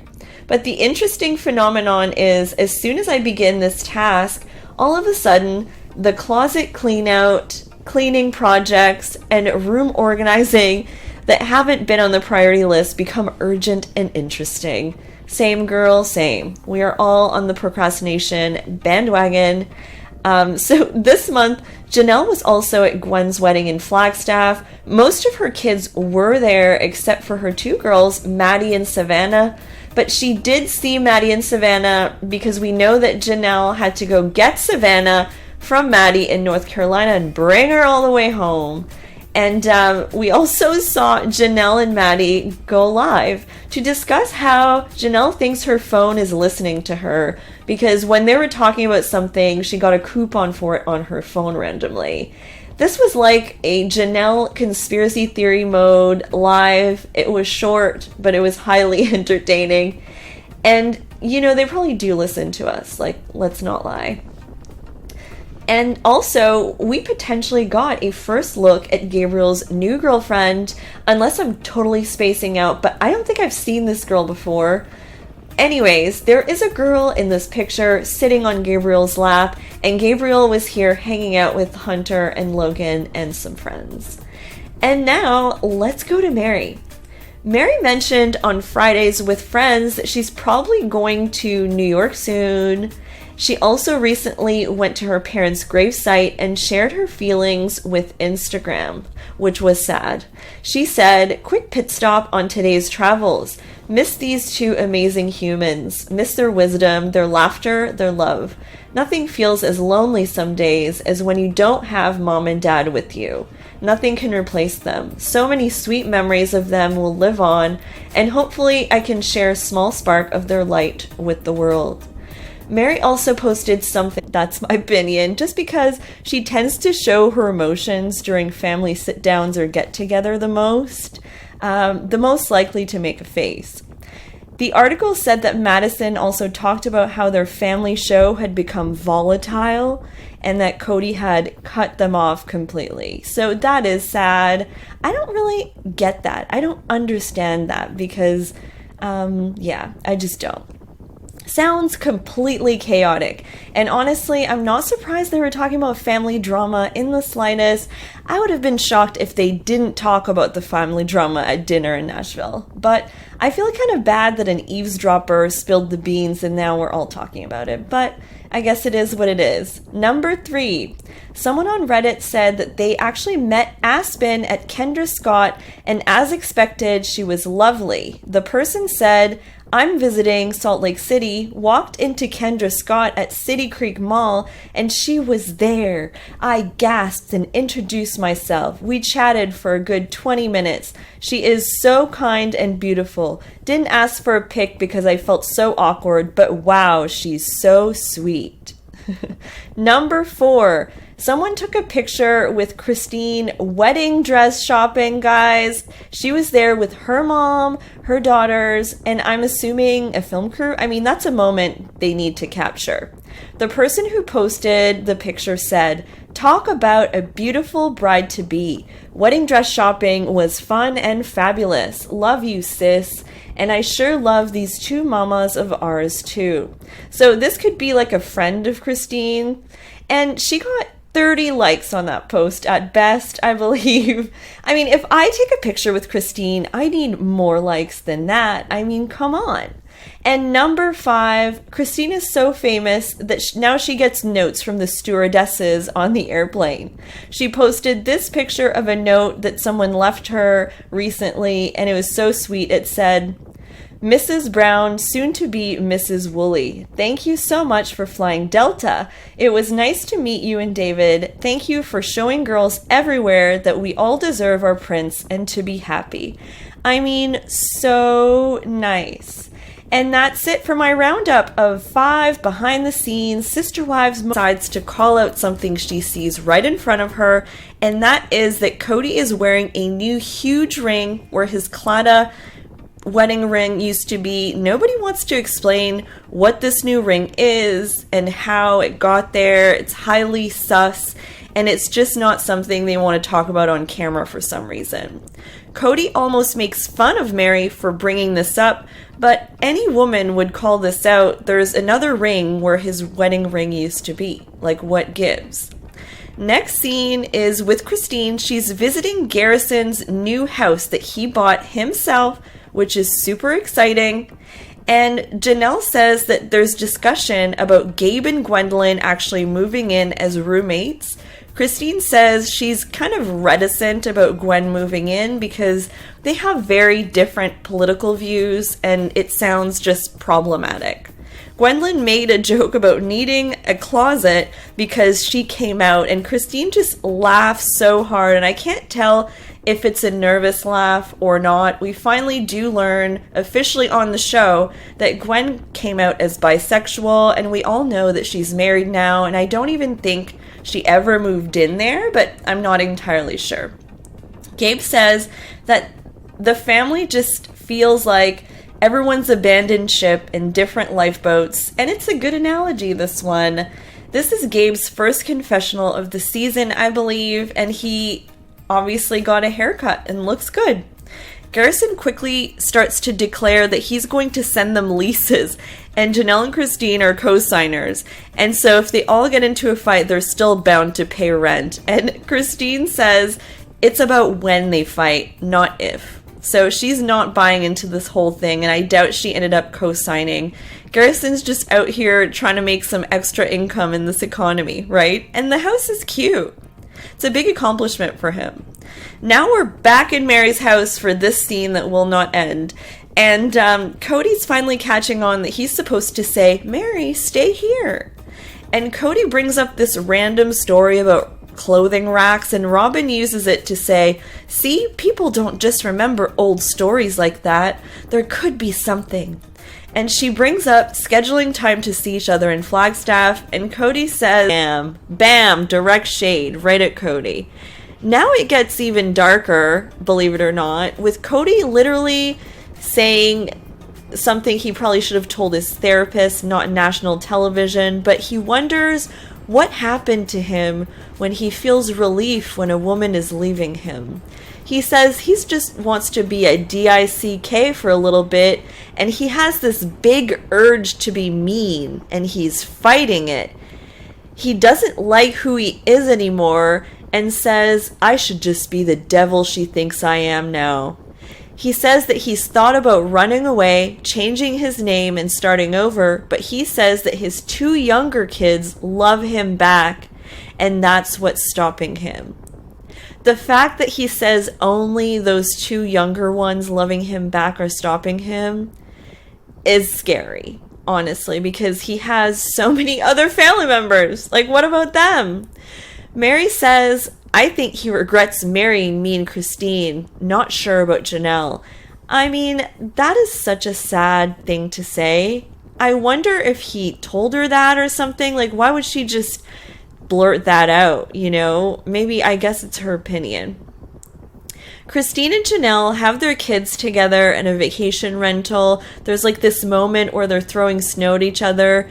Gabriel says, we have a whole relationship with Christine and her kids. Gabe feels like Cody and Robin didn't make enough of an effort. He feels neglected. And Robin flips it and says, while crying, Janelle's boys did not want to be around us. And that's heartbreaking. If I thought they were open to it, I would have pushed. Why not push anyway? Because that's just the right thing to do. Mykelti, Truly, and Isabel actually ended up going over to Cody and Robin's, and Mykelti apparently has made it clear that she's neutral, she's the bridge, so she probably brought her siblings over for a visit. I think they actually ended up sleeping over, but at least they did get some time with Cody. I don't know about Savannah, like, where's Savannah? She was a minor, and she didn't get her time with Cody. So that was weird. But anyways, that is my recap for season 18. For some heartwarming Sister Wives news tonight, Christine Brown's wedding dreams have finally come true, guys. The Sister Wives star Christine, at 51, walked down the aisle with her fiancé, David Woolley, 59, in a fairy tale wedding that had all the bells and whistles. Finally. And People magazine had the exclusive details. Christine and David's wedding took place in the breathtaking Moab, Utah, in front of about 330 guests, which is a huge wedding, actually. And we found out that her dad and Peyton walked her down the aisle, and I just love that detail so much. The celebration kicked off the night before with a scenic dinner cruise down the Colorado River.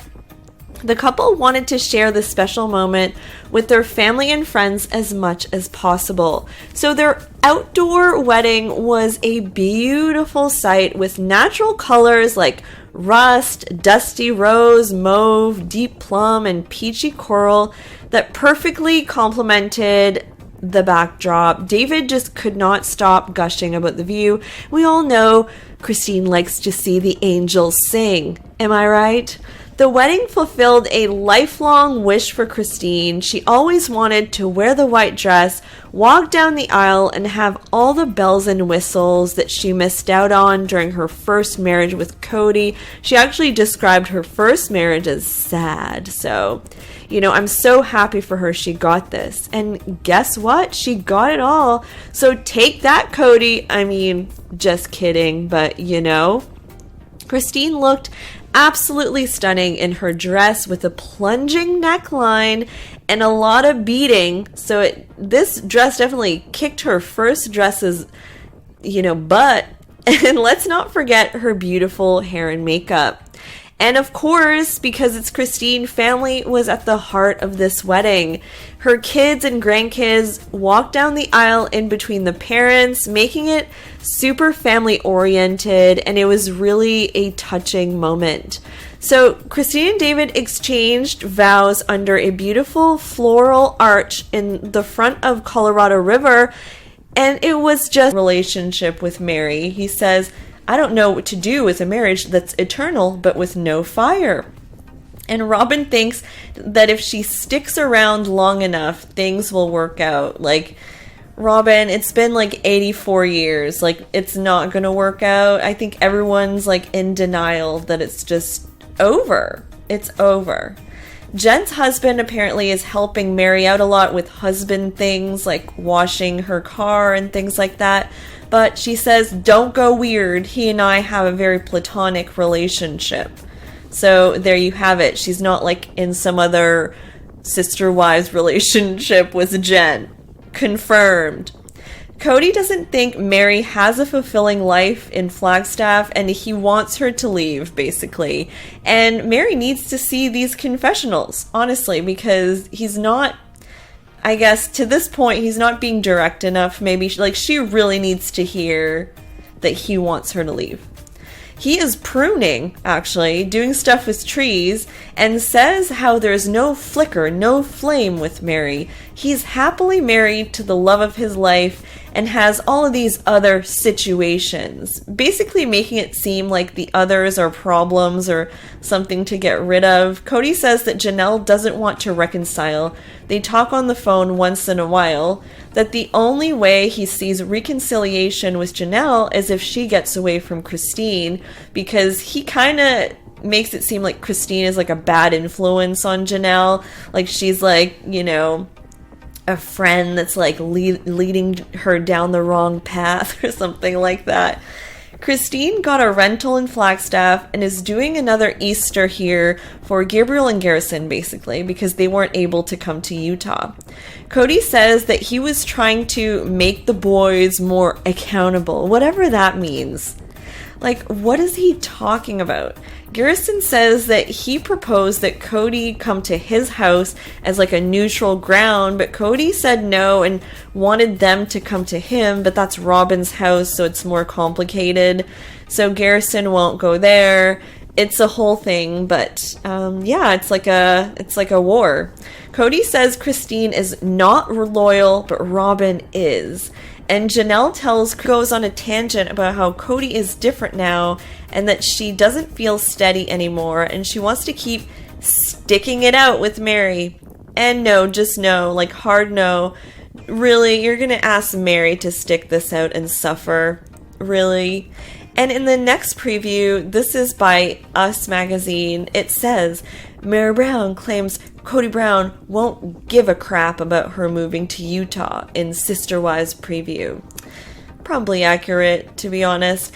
And this is more of that scene with Mary and Robin, where Robin says she wants Mary around, and Mary says she's scared. Mary says that, yeah, Cody won't give a crap, and she's scared that he'll interpret her kind of move-ish as the fact that she's leaving. You know, it would be perceived that way anyway. Robin probably should have said something like, well, I'll remind him that that's just not the case. But she just kind of stares with like a look on her face. And Robin does cry and admits that it must be hard for Mary to be waiting for Cody all the time. And here is my thought. Cody says he wants loyalty. Mary is offering loyalty to him. And, okay, so aside from the catfish thing, which might have been really a deal breaker, but Mary's offering loyalty, and he does not care. And with People magazine, in their spoiler, Mary and Janelle now are eating at the same restaurant that we've seen in basically all the episodes.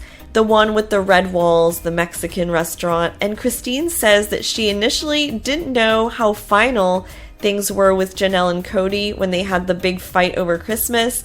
Janelle says that she didn't even know how serious it was either, and Christine seems to think that Janelle's not done yet, that she still has a lot of affection for him. Janelle says that Christine thought that she was getting the raw end of the deal for a long time. Janelle says that if Cody changed, she would want a full marriage with him again, but that's probably unrealistic. He is who he is now, and they both agree that he's so different, vastly different, and this is something that's also obvious to fans. Even his eye color seems to have changed for some reason. Her taxes. Notice she's not saying the family's taxes. She's doing her own. So maybe Cody and Robin got their own accountant now. But she got her highlighters ready. But just like all of us, she's procrastinating on that. She says, "It's tax prep weekend for me. Ready to get my stuff prepped for my accountant. And yes, I love highlighters for paperwork." But the interesting phenomenon is, as soon as I begin this task, all of a sudden, the closet clean out cleaning projects and room organizing that haven't been on the priority list become urgent and interesting. Same girl, same. We are all on the procrastination bandwagon. So this month, Janelle was also at Gwen's wedding in Flagstaff. Most of her kids were there except for her two girls, Maddie and Savannah. But she did see Maddie and Savannah because we know that Janelle had to go get Savannah from Maddie in North Carolina and bring her all the way home. And we also saw Janelle and Maddie go live to discuss how Janelle thinks her phone is listening to her, because when they were talking about something, she got a coupon for it on her phone randomly. This was like a Janelle conspiracy theory mode live. It was short, but it was highly entertaining. And, you know, they probably do listen to us, like, let's not lie. And also, we potentially got a first look at Gabriel's new girlfriend, unless I'm totally spacing out, but I don't think I've seen this girl before. Anyways, there is a girl in this picture sitting on Gabriel's lap, and Gabriel was here hanging out with Hunter and Logan and some friends. And now, let's go to Mary. Mary mentioned on Fridays with Friends that she's probably going to New York soon. She also recently went to her parents' gravesite and shared her feelings with Instagram, which was sad. She said, "Quick pit stop on today's travels. Miss these two amazing humans. Miss their wisdom, their laughter, their love. Nothing feels as lonely some days as when you don't have mom and dad with you. Nothing can replace them. So many sweet memories of them will live on, and hopefully I can share a small spark of their light with the world." Mary also posted something funny. Appleseed, if you guys remember. Hunter Elias Brown. Word on the street is that Hunter also lives in Vegas. He works in healthcare. He has his master's in nursing from Johns Hopkins. And he has a girlfriend named Audrey. And this month, Hunter celebrated Audrey's birthday by bringing her to see Kelly Clarkson in concert. Actually, Gabriel and Logan were there too, and Hunter was also at Gwendolyn's wedding holding babies and all that too. He's also a fun uncle. So next, let's go to the oldest daughter of Janelle and Cody, Madison. So Maddie still lives in North Carolina with her husband Caleb and their family. Her baby Josephine, her third child, she calls her Joey, just turned 6 months old. This month, she went on a trip out of town with Caleb and his coworkers, I guess at like some retreat. And she said that apparently their truck was broken into during the night. So fun times, not. Madison sells for Plexus along with her mom, Janelle. And Janelle often visits Maddie, honestly. Actually, they were just together because Janelle went live randomly on Instagram for like just a few minutes to share a story that they were talking about something out loud and couldn't believe that like the next day a coupon came up on their phone for the same thing they were talking about. Cue the conspiracy theories about our phones listening to us. It was a short live and it was interesting, but evidence that Janelle and Maddie were together. Now let's go to Garrison. So Garrison recently went to Italy. I don't know if this was a solo trip or not, but he went to the Colosseum and spent time in Rome. We know that. He's still into photography, and word on the street is that Garrison may have a girlfriend, but he probably wants to keep her off social media. Who knows? I mean, people have varying degrees of needs in terms of privacy, right? Next, let's go to Gabe. So Gabriel is still in Flagstaff. He seems to hang out with Janelle a lot and helps her out with her trailer. Very likely still at the moment. She was married to Cody Brown for nearly 26 years. And, you know, let us know she was in a relationship a hot second ago in February, and now she's engaged, like literally getting married any moment. I can only imagine what Peyton, her son, thought of all this. He publicly said that he thinks they're moving fast and that apparently other people in the family think so too. There's like concern. Anyways, everyone's happy for Christine, with some people just slightly concerned about how fast they're going and stuff. But from what I see in my comments, everyone's very supportive of what's going on, even though it is really fast. I mean, it's going to be good TV, right? Very good. Season 18, here we come, right? All right, thanks so much for listening the whole way through, guys. Please don't forget to like this video and subscribe. Bye! This is an update on the oldest kids from Sister Wives, a Where Are They Now update for April 2023. Let's catch up with Hunter, Maddie, Gwendolyn, Mykelti, Peyton, Savannah, and even Leo. Let's start with Hunter, Janelle and Cody's second oldest son, a fan favorite for sure. Hunter recently brought his girlfriend to dinner with his family. Her name is Audrey, and she's becoming more and more of a fixture at family events. According to People magazine, Hunter first shared a photo with Audrey on Instagram in November 2021. He teased their relationship, calling the photo a pretty girl appreciation post. So they've been a couple probably for like roughly 2 years. Hunter is also local-ish, according to Janelle, and so he's able to join his mom and even Christine a lot more recently.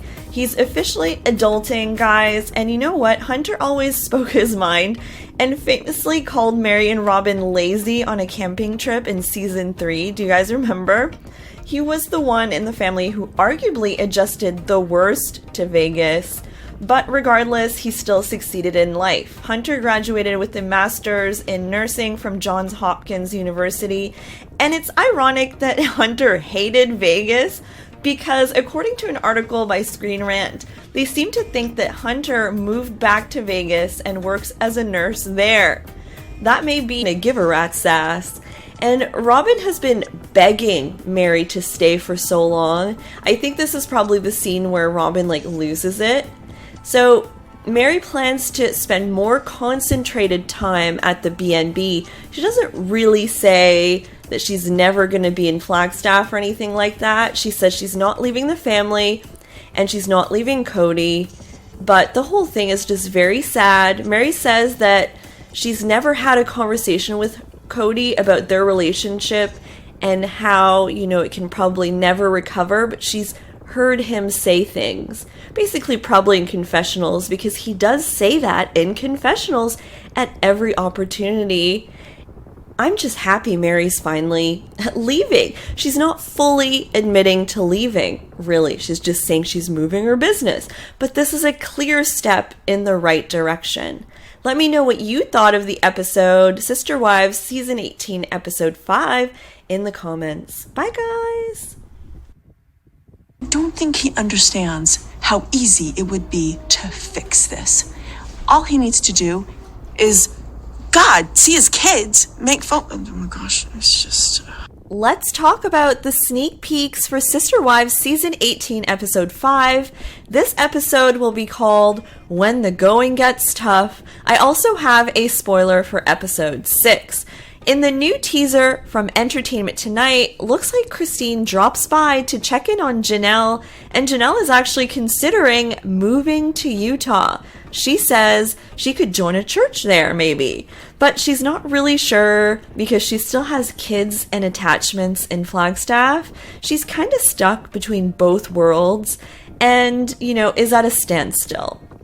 She says that plural marriage, when couples don't get along because they don't really believe in divorce, it takes a lot for them to get a quote-unquote release. So, yeah, I guess Janelle's probably going to take more time than Christine did.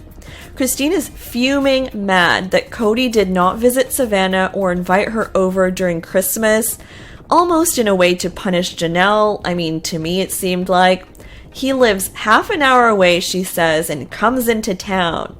But Savannah actually says in this well for all the weird questions. Christine says that her gut reaction is that she doesn't want to invite Mary to her wedding, but Leon, she says, is going. Cody's family, she says, some of them will be coming, which I found strange a little. I think she said that Cody's mom is going. Mary says that she hopes to marry again someone who cherishes her this time. And Janelle ends the whole thing by saying that she probably won't reconcile with Cody. She can't see it. She still has high regard for him, but she doesn't really want to reconcile. And now we get into the final random question of the tell-all, who their celebrity crushes are. So here we go. Janelle's celebrity crush is Gerard Butler. Mary's celebrity crush is Matthew McConaughey. Cody says his celebrity crush is Sophia Loren since he was 6 years old. And Robin's celebrity crush revealed by Cody is Ryan Reynolds. He says, that's why I have six-pack abs to keep up with the competition. I don't know if he can keep up with Ryan Reynolds. I'm just going to put that out there. Sorry, Cody. It's not really a competition there.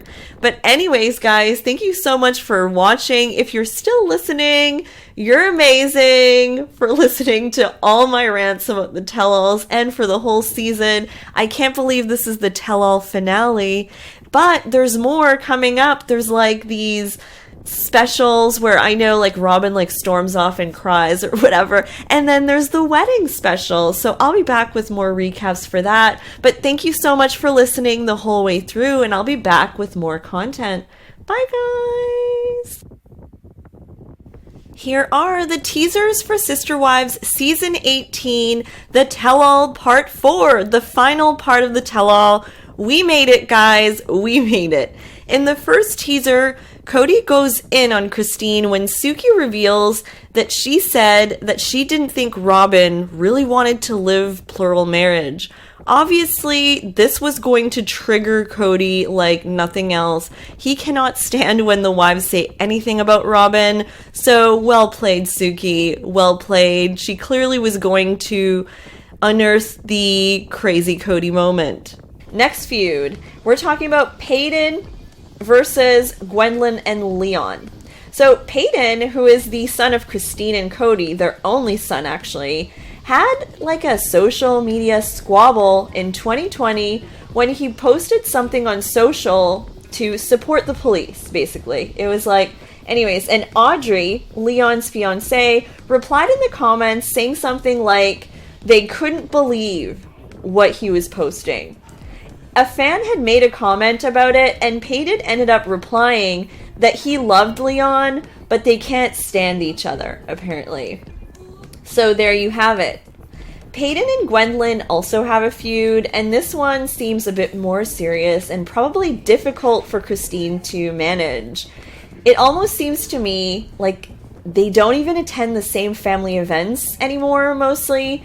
Peyton admitted on TikTok that he and Gwen had some type of like physical altercation at one point, and that now Gwen is scared of him. Then Gwen addressed Peyton's interviews about the show. At the time, Peyton did something with like John Yates, etc. And she said something pretty scathing, actually. She said, "He's the most awful person I've ever had the displeasure of knowing, and I would strongly advise taking anything he says as fact. I would advise against giving him any kind of support, even if you're watching the kind of content he puts out." I mean, that's pretty brutal. Like, the most awful person she's ever met about her brother. I mean, that's not good. I mean, not sure how long these two are gonna feud, but it doesn't look good, which I'm sure is super stressful for Christine, having two of her kids basically have this long-standing feud. Okay, so now let's go to Robin Brown and Christine Brown. So Christine was pregnant when Cody was courting Robin, which in itself didn't really start things off the right foot. In their book, Becoming Sister Wives, Christine wrote, "Cody and Robin's courtship came at a time of huge personal upheaval. I was pregnant with Truly, and we had also entered new and uncharted territory as we began filming Sister Wives for TLC. When Cody started courting and then married Robin, it really rocked. Everyone's doing their own thing, but I have never seen or heard of a 7-year-old who still has a pacifier. Never seen it. Never seen it. So let me know in the comments if this is something that you've seen before. Janelle's in a vacation rental with her boys and Savannah. There is this sadness that Cody's not showing up, and Janelle actually told the kids that they had a fight and that things were not well, and the kids were not surprised. Savannah says that Christmas was quiet but kind of nice, and Gabriel actually enjoyed it more than he thought. Cuts to Cody that says that Janelle is out of sight, out of mind, and that my loyal wife wants something special, so I'm blocking everything else. Of course, emphasis on loyal. Cody just does not give a you-know-what anymore. The gloves are off. Like, that was such shade. Since when is Janelle not loyal? I don't know. Anyways, they're having crepes, and there's this way too long segment about what Cody puts in his crepe. He calls it a French burrito, and it's disgusting. Like, did not need this fluff. Nathan and Cody now go on a drive with no destination. They're just driving around, and trust me, it kind of gets dark. Nathan says that his wife and Mary are sisters. Actually, we knew this. He's had 2 wives. The second wife actually ended up leaving him. So Cody and Nathan are bonding over this. Cody wonders if he can adjust to having a smaller family. He says, "Can I be monogamous?" And I'm thinking to myself, like, you still have a big family no matter what happens in your marriage. Like, you have all these kids. It's not like you have a smaller family. So I don't know really what he means here. He says that he courted Robin and Mary, but he had requirements for Janelle and Christine because they asked to be part of the family. There will be other wives and you will be committed to me, were the requirements, I guess. And bam, during the episode, Christine came in hot and posted this to her Instagram. It said, "It's really nice to be with someone who doesn't have any special requirements before we get married. I love being loved for who I am." Everyone's doing their own thing, but I have never seen or heard of a 7-year-old who still has a pacifier. Never seen it. Never seen it. So let me know in the comments if this is something that you've seen before. Janelle's in a vacation rental with her boys and Savannah. There is this sadness that Cody's not showing up, and Janelle actually told the kids that they had a fight and that things were not well, and the kids were not surprised. Savannah says that Christmas was quiet but kind of nice, and Gabriel actually enjoyed it more than he thought. Cuts to Cody that says that Janelle is out of sight, out of mind, and that my loyal wife wants something special, so I'm blocking everything else. Of course, emphasis on loyal. Cody just does not give a you-know-what anymore. The gloves are off. Like, that was such shade. Since when is Janelle not loyal? I don't know. Anyways, they're having crepes, and there's this way too long segment about what Cody puts in his crepe. He calls it a French burrito, and it's disgusting. Like, did not need this fluff. Nathan and Cody now go on a drive with no destination. They're just driving around, and trust me, it kind of gets dark. Nathan says that his wife and Mary are sisters. Actually, we knew this. He's had 2 wives. The second wife actually ended up leaving him. So Cody and Nathan are bonding over this. Cody wonders if he can adjust to having a smaller family. He says, "Can I be monogamous?" And I'm thinking to myself, like, you still have a big family no matter what happens in your marriage. Like, you have all these kids. It's not like you have a smaller family. So I don't know really what he means here. He says that he courted Robin and Mary, but he had requirements for Janelle and Christine because they asked to be part of the family. There will be other wives and you will be committed to me, were the requirements, I guess. And bam, during the episode, Christine came in hot and posted this to her Instagram. It said, "It's really nice to be with someone who doesn't have any special requirements before we get married.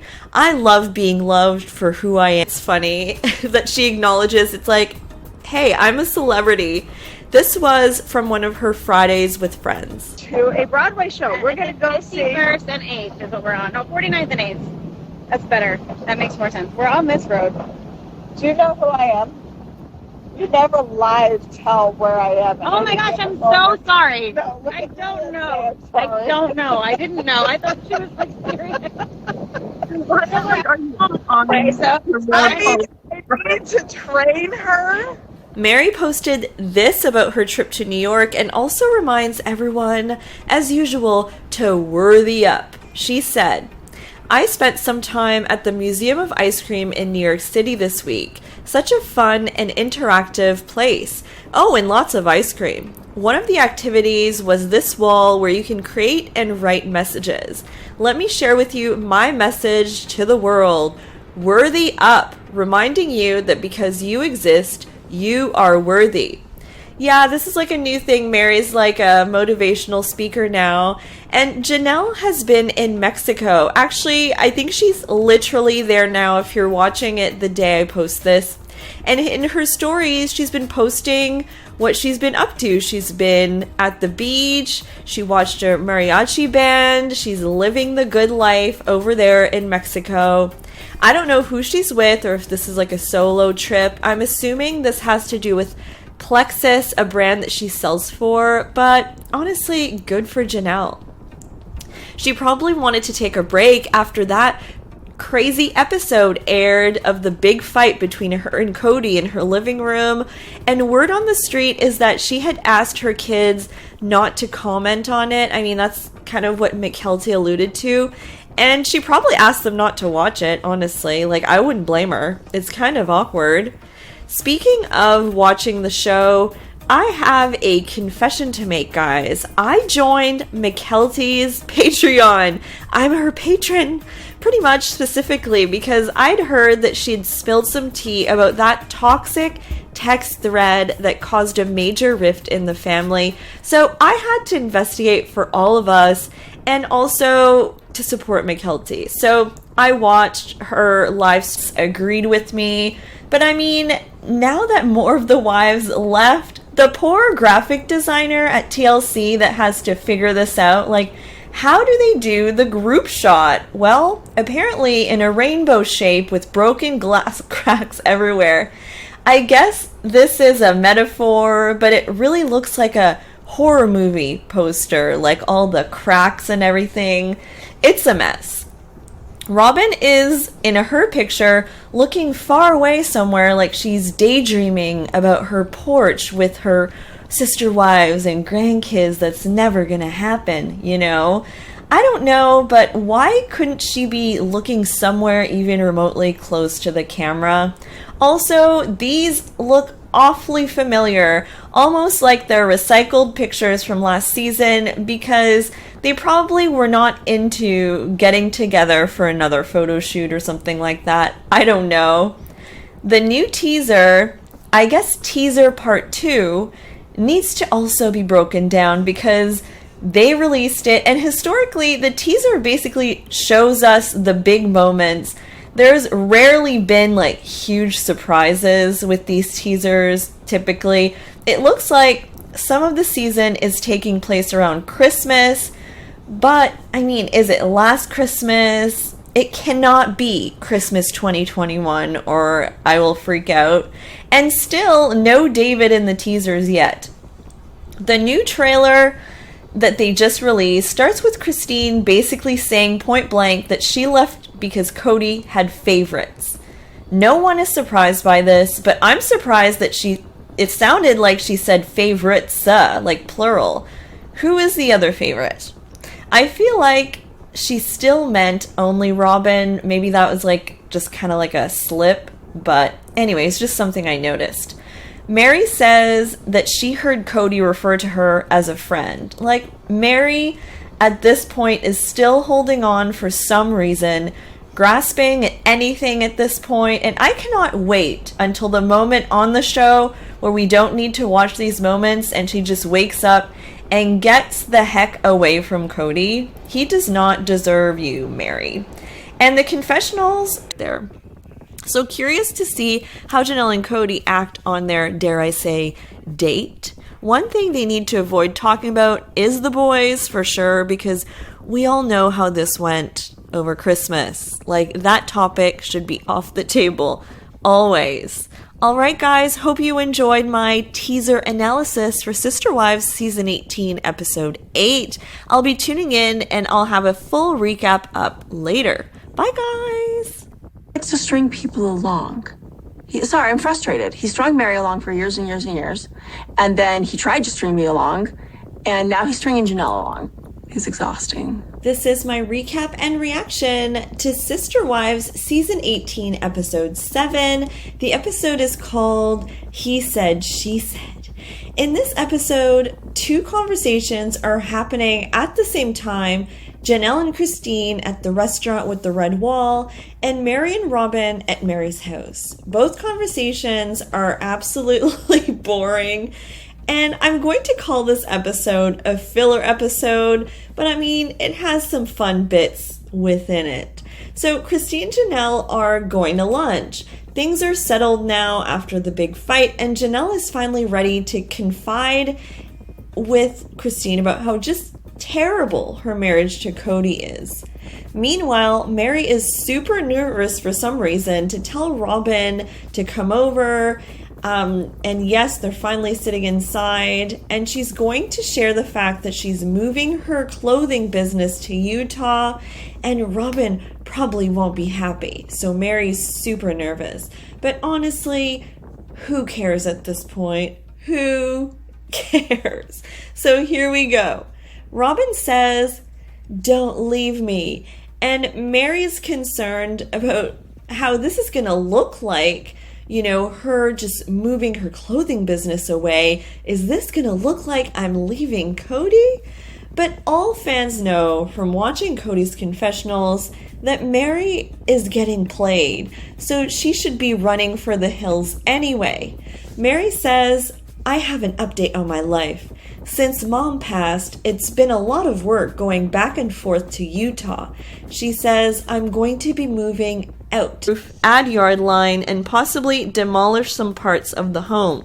In addition, the TLC personalities plan on making upgrades to the panels, water heater, and mechanical equipment.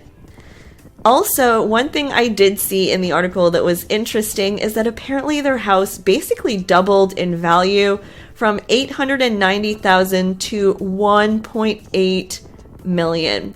I don't know who confirmed this or if this is even true, but if it is, that was actually a great investment, actually. So Cody wanted to buy instead of rent actually paid off in this case. I do not, mind saying that. Now, drum roll, please. Everyone is, I think, going to Madison's house in North Carolina for Christmas. And so Madison has been prepping her house, doing all this work on getting rooms ready. Madison is just working hard to get, everything ready so she can be the perfect host for the Brown Christmas. So we'll keep up with her Instagram. Hopefully they post a lot. They're fixing ceilings, painting. Obviously, I suspect there will be a lot of separate Christmas dinners. I imagine, there are a variety of feuds, so it's hard with so many people to keep the peace, apparently. But I suspect that most of Janelle and Christine's kids will be at Madison's, so let's stay tuned for some content for that. Alright guys, thank you so much for listening the whole way through. Please don't forget to like this video and subscribe to my channel for more updates. Bye guys! This is my recap and reaction to Sister Wives Season 18, Tell All Part 4, the Tell All finale. The episode starts with Suki asking Mary if she'll find her soulmate like Christine. Mary says that she actually met David and he seems pretty nice. They met a couple of times, I'm assuming to film something, and Janelle also confirms she's met David. They hung out, and the more she spends time with him, the more she likes him. She calls him a breath of fresh air. Cody even met David, he said, for about 15 minutes. He said he mostly talked with Robin, David did, and Cody says, I know nothing about him. Now, Christine recalls that they did a personality test at one point, and there's this whole segment. I did not expect this. I remember they did a personality test in 2013 with Nancy when they first met her. So I'm assuming this is what we're talking about right now. Apparently, there was some behind-the-scenes drama with the test because Robin's personality type apparently loves drama, talking about drama, and on the flip side, just loves listening to drama. Christine had called out Robin as dramatic, and Robin was so upset about it that she came over to her house to kind of sort things out and talk about it. You know, and despite thinking this was all in the past, well, Christine thought it was all in the past, Robin kept bringing it up. Robin says, I never took her personality test, and then says, oh, maybe she did, but she doesn't remember taking the test. And Christine didn't know me well, she says, but I don't really understand what she's trying to get out of the test thing somehow. She says, if someone said I did a test, they answered the questions for me. Really? Really? Mary talks about how it's weird to have a relationship with your ex-husband's wife, and she's navigating that whole thing, and she insinuates that her ex-sister wives, basically referring to Janelle and Christine, talk crap about her. Probably true. Everyone agrees that they're not really sister wives anymore, except Robin. Robin freaks out that Suki even called Mary her ex-sister wife. She says, please don't call her that. She was going to straight up lose it in this moment. Robin still calls Janelle, Christine, and Mary her sister wives. Oh, the delusion in this. And I'm pretty sure I'd seen in something that this was the end of the one-on-one, but then in the next time clip, I mean, there's more one-on-one stuff.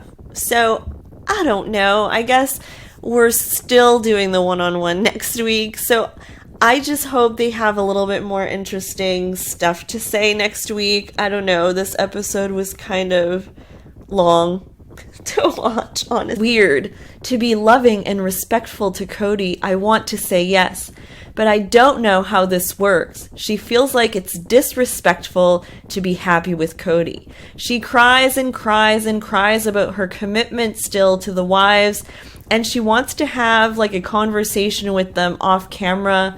She wants to know for sure that they want her to be happy. She's not convinced that they do want her to be happy with Cody at this point still, and the waterworks are just out of control, or should I say, the no tears waterworks. It's next level crying. Suki asks Christine if there's something David does better than Cody, which is a messy question. She says David is observant to her feelings and will listen to her. And lo and behold, her king, David, comes out with his white goatee and seems kind of oddly comfortable on camera already, which is, surprising. He's not nervous, he's just there, and he handles himself like a champ. Suki's bad interview skills, though, were on full display here. Her questions to David, I thought, were kind of out of line, or kind of something it's his first interview. David says that he was married for 20 years, he had 8 kids, and she passed away, and then he started dating again. And when he saw Christine, he knew about her, so he thought, okay, I'll just give this a try. And his daughter thought that he was being catfished. So he had seen the show, so it's not the case that he didn't know who she was. David says that he brought her to see a play at one point, and her reaction to the play, it was Little Mermaid, was so sweet that he knew that she was special. Suki asked this dumb question about physical attraction, like, so, how's the physical attraction? Like, really, Suki? And then she asks, do you have a thing for blondes, David? Suki has just kind of reached a new low for me here. I don't know, I was just so irritated with her line of questioning. They show the scene where Christine says that she's looking for the anti-Cody, a bald man with tattoos and motorcycles, and that she was hurt that Cody wasn't attracted to her all these years. Well, for all the weird questions. Christine says that her gut reaction is that she doesn't want to invite Mary to her wedding, but Leon, she says, is going. Cody's family, she says, some of them will be coming, which I found strange a little. I think she said that Cody's mom is going. Mary says that she hopes to marry again someone who cherishes her this time.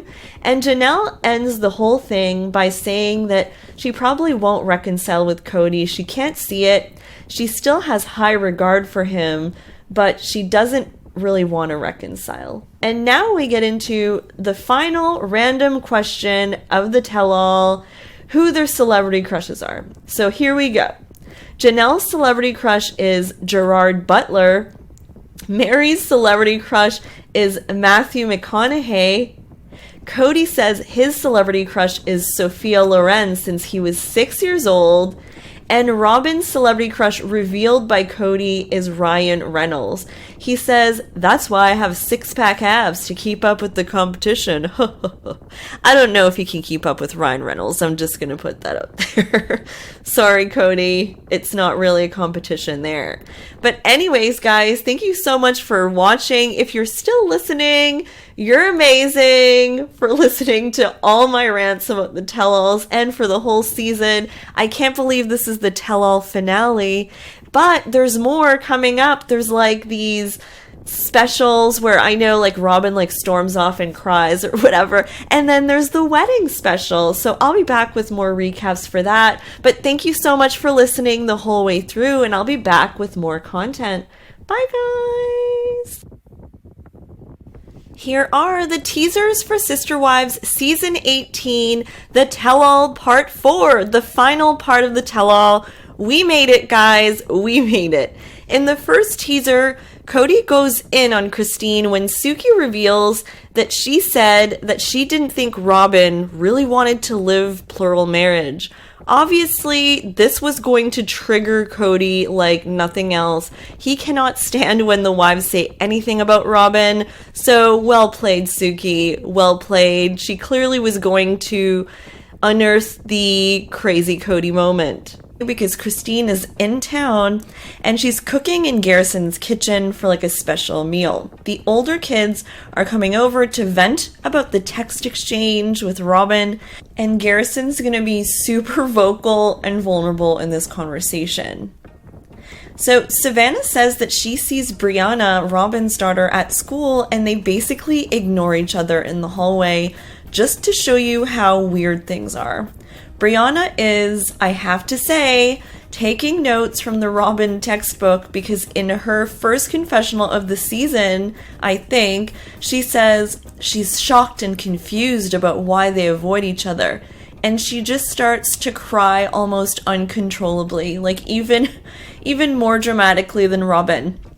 Mary and Jen now, they're moving things out of the carriage house area. This is the area that's going to be renovated to fit all her LuLaRoe clothes, etc. So, and we also see that Jen is basically groping her own husband on national television as he assembles a shelf. I think Jen is acting weird because she's probably nervous on camera. It's the second episode of her, I feel, acting extra. Mary says that when there's a favorite wife, it doesn't work, and they've seen this before in polygamous families. Cody says that if there is a favorite wife, it has to do with loyalty. This is the same loyalty narrative that we've heard so many times. So, loyalty, loyalty, loyalty.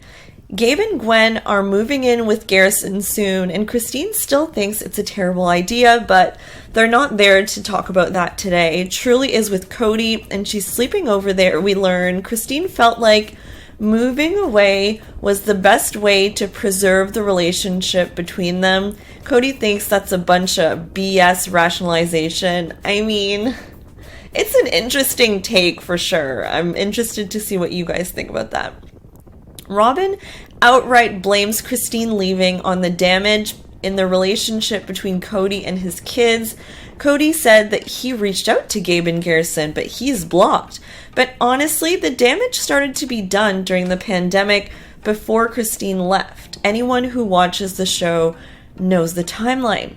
Gwendolyn arrives that Christine and Cody had an argument, and Christine says that Cody said that they weren't going to be intimate anymore.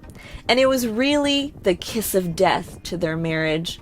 Christine started like packing up his stuff immediately, etc. So Cody wanted Janelle to buy Christine's house, but Janelle wanted to do her own thing. She wanted her own house, and Janelle ended up living in an RV on Coyote Pass to try to push things forward on the property.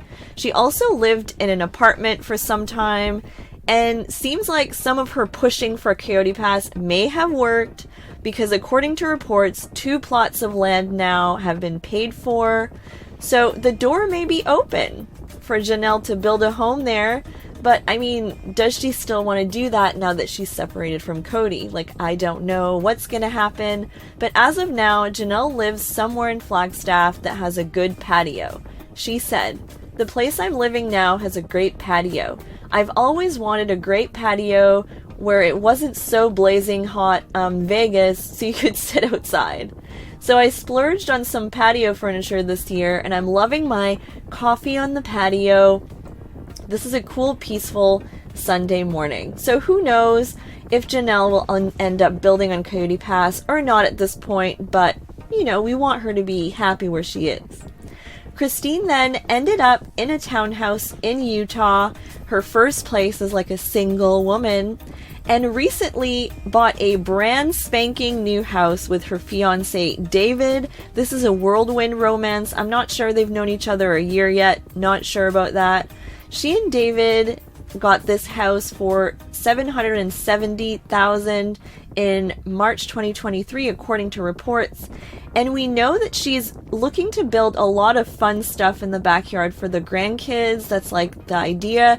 She wants like a large counter when she can have a cool drink setup for entertaining, plus a hot tub, shed, fire pit, a garden. She also wants like a playground for the grandkids with like a sunken trampoline and a spot for RVs. Who knows, maybe so that Janelle can park hers there. Who knows? They are also building like a bigger deck in the back, and overall everyone's extreme. However, they could afford to build on Coyote Pass with no infrastructure whatsoever there. So just deciding which plot of land they would all get, who will be in the trees, seemed like a never-ending saga for seasons and seasons. Christine ended up buying a house in Flagstaff, and initially Janelle, Mary, and Robin rented. Mary and Janelle lived in multiple rentals there. Mary had one rental where she had to move out because of angry neighbors. The next one she had an elevator. It was gorgeous, but the driveway looked really hard to go up. And there was another one that was really nice, but she recently moved out of that one. And honestly, she seems to have moved out of Flagstaff and moved to Utah near or at her B&B Lizzie's Heritage Inn. But this is kind of based on fans seeing Mary with like moving stuff or whatever. Mary's never confirmed anything. It's probably going to be on the next season. We just suspect that she does live in Parowan, Utah now. Lizzie's Heritage Inn used to be owned by Mary's ancestors. She had said at the grand opening on Instagram, "This is an old family home of mine, built by my great-great-grandparents in 1970 and occupied by 4 generations until it sold out of the family in the 1980s. So it was a dream to get it back in the family." Robin ended up buying an almost $1 million house, and the down payment was paid for, according to Janelle, in part with the money she had from the sale of her Vegas house, which is pretty controversial. It's huge inside Robin's house. It's a 5-bedroom, 4-bathroom house in Flagstaff. It sits on multiple acres of land, has 2 master suites, a 4-car garage, and like a really nice kitchen. So this is where Cody spends most of his time, clearly, and in my opinion, it's the most luxurious option. So then, when things fell apart between Christine and Cody, she sold her house in Flagstaff. The house had a great view and 3 bedrooms and 3 bathrooms. It's there where Cody and Christine had the infamous argument while he was like installing a door to stop the cat from going into certain areas. Both sides there. And there's Janelle, who is recently separated from Cody. So that being said, super happy for Savannah. Janelle and Cody's youngest. She really has been a trooper, living with Janelle in the RV for a while. She would have been with her mom, the only child living at home during Janelle's breakup, and she seems like a super sweet girl. So based on these pictures though, perhaps the most obvious sign of drama and trouble for me is that they didn't take that classic family picture with like Janelle, Cody, and Savannah together, because you'll remember that Christine and Cody took a picture like that with Isabel at her graduation, even though things weren't good at all with them. So it's just kind of a picture that you take, right? So Janelle posted these pictures with this caption and also kind of implied that things just weren't perfect at the graduation and that things are different now. So she actually also disactivated the comments, which is always a sign of like, yeah, she didn't want to hear the comments, the anti-Cody stuff. So she said, Savannah has graduated. My children are all grown up. Such a beautiful day. There was definitely a difference with this graduation versus others in the past, but all is well. Headed to Utah this weekend to throw a big party for her with most of her siblings. Which is great because I know that Christine probably can't wait for that party, because I remember in earlier seasons, Christine definitely had a big hand in raising Savannah, especially when she was little. And Savannah on her feed posted pictures and said, anticlimactic. So I don't know what she meant by anticlimactic. Like, of course she was going to graduate. She's like a smart girl. That could be it. Or anticlimactic meaning that there weren't arguments or something. I don't know. But here's to a bright future for Savannah, and I'm absolutely sure that she's going to excel at everything she does. Alright guys, don't forget to like this video and subscribe to my channel if you're not subscribed. Bye guys! This is a Sister Wives update for May 2023. This month, fans think Janelle has a new boyfriend. Christine, she had fun on the birthday date with Cody, but it felt like being with a friend. And then he dropped her off and he went home, and she didn't hear from him in 2 weeks. And Christine is shocked. She says, he drove off to Robin's house? Janelle feels like Christine is thinking, poor you. And she doesn't like that vibe. She kind of wants Christine to know that, yeah, she's really done, but Christine's not really buying it yet. They may want to do a family reunion with Mary and Robin, and Mary says, yeah, I think I would be up for that, just to get the kids together. Robin is like, it's asking for trouble and fights. Cody says that he doesn't want one with Christine at this point. So in this context, it's really Robin and Cody not wanting the family together, which is weird because when they talk, it's like that's the ultimate goal, to have the family together, but they're not willing to have the family together. It's very confusing. They're contradicting themselves, really. Robin says that Aurora's talking to a boy like she's 12 or something, but she's 20, and Aurora kind of like blushes and says they're talking. Mary's like, is all you do with him talk? And they laugh, and we learn that he's a college boy. He's from out of state, but moved down for college. And Robin says that he feels like he's a nice kid. Mary says, I was married at your age. She says that she was married just after she was 19. She was a baby. And Mary used to say that she regretted not taking more time to get to know who she was. Because really, 19, that's insane.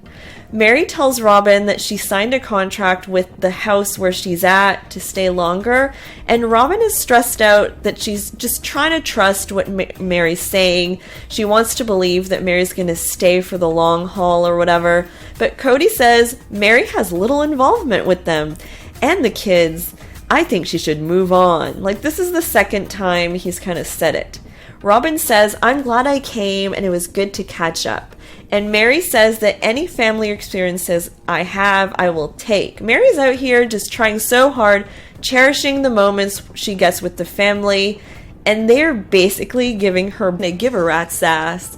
And Robin has been begging Mary to stay for so long. I think this is probably the scene where Robin loses it. So Mary plans to spend more concentrated time at the B&B. She doesn't really say that she's never going to be in Flagstaff or anything like that. She says she's not leaving the family and she's not leaving Cody. But the whole thing is just very sad. Mary says that she's never had a conversation with Cody about their relationship and how, it can probably never recover, but she's heard him say things, basically probably in confessionals, because he does say that in confessionals at every opportunity. I'm just happy Mary's finally leaving. She's not fully admitting to leaving, really. She's just saying she's moving her business. But this is a clear step in the right direction. Let me know what you thought of the episode, Sister Wives, Season 18, Episode 5, in the comments. Bye, guys! I don't think he understands how easy it would be to fix this. All he needs to do is, God, see his kids, make phone... Oh my gosh, it's just... Let's talk about the sneak peeks for Sister Wives Season 18, Episode 5. This episode will be called When the Going Gets Tough. I also have a spoiler for Episode 6. In the new teaser from Entertainment Tonight, looks like Christine drops by to check in on Janelle, and Janelle is actually considering moving to Utah. She says she could join a church there, maybe. But she's not really sure because she still has kids and attachments in Flagstaff. She's kind of stuck between both worlds and, is at a standstill. She says that plural marriage, when couples don't get along because they don't really believe in divorce, it takes a lot for them to get a quote-unquote release. So yeah, I guess Janelle's probably going to take more time than Christine did. Christine is fuming mad that Cody did not visit Savannah or invite her over during Christmas, almost in a way to punish Janelle. I mean, to me it seemed like. He lives half an hour away, she says, and comes into town. But Savannah actually says in this... Christine's dropping truth bombs this season. Christine's celebrating Easter from now on, mostly because Cody had said no, so from now on, Easter's on. Janelle is happy that today things are going to be easy. Cue in the iPhone footage from hell. It's vertical. It's not even landscape, people. Really, TLC, we've sunk to new lows. Aspen is there, which is awesome, and so is Gwen, but not Peyton. Cody says, we can get most of our family back together, but at the moment, I have a life with Robin and her children, and I'm okay with that. He then goes on a tangent about Janelle and Christine wanting the kids all to themselves.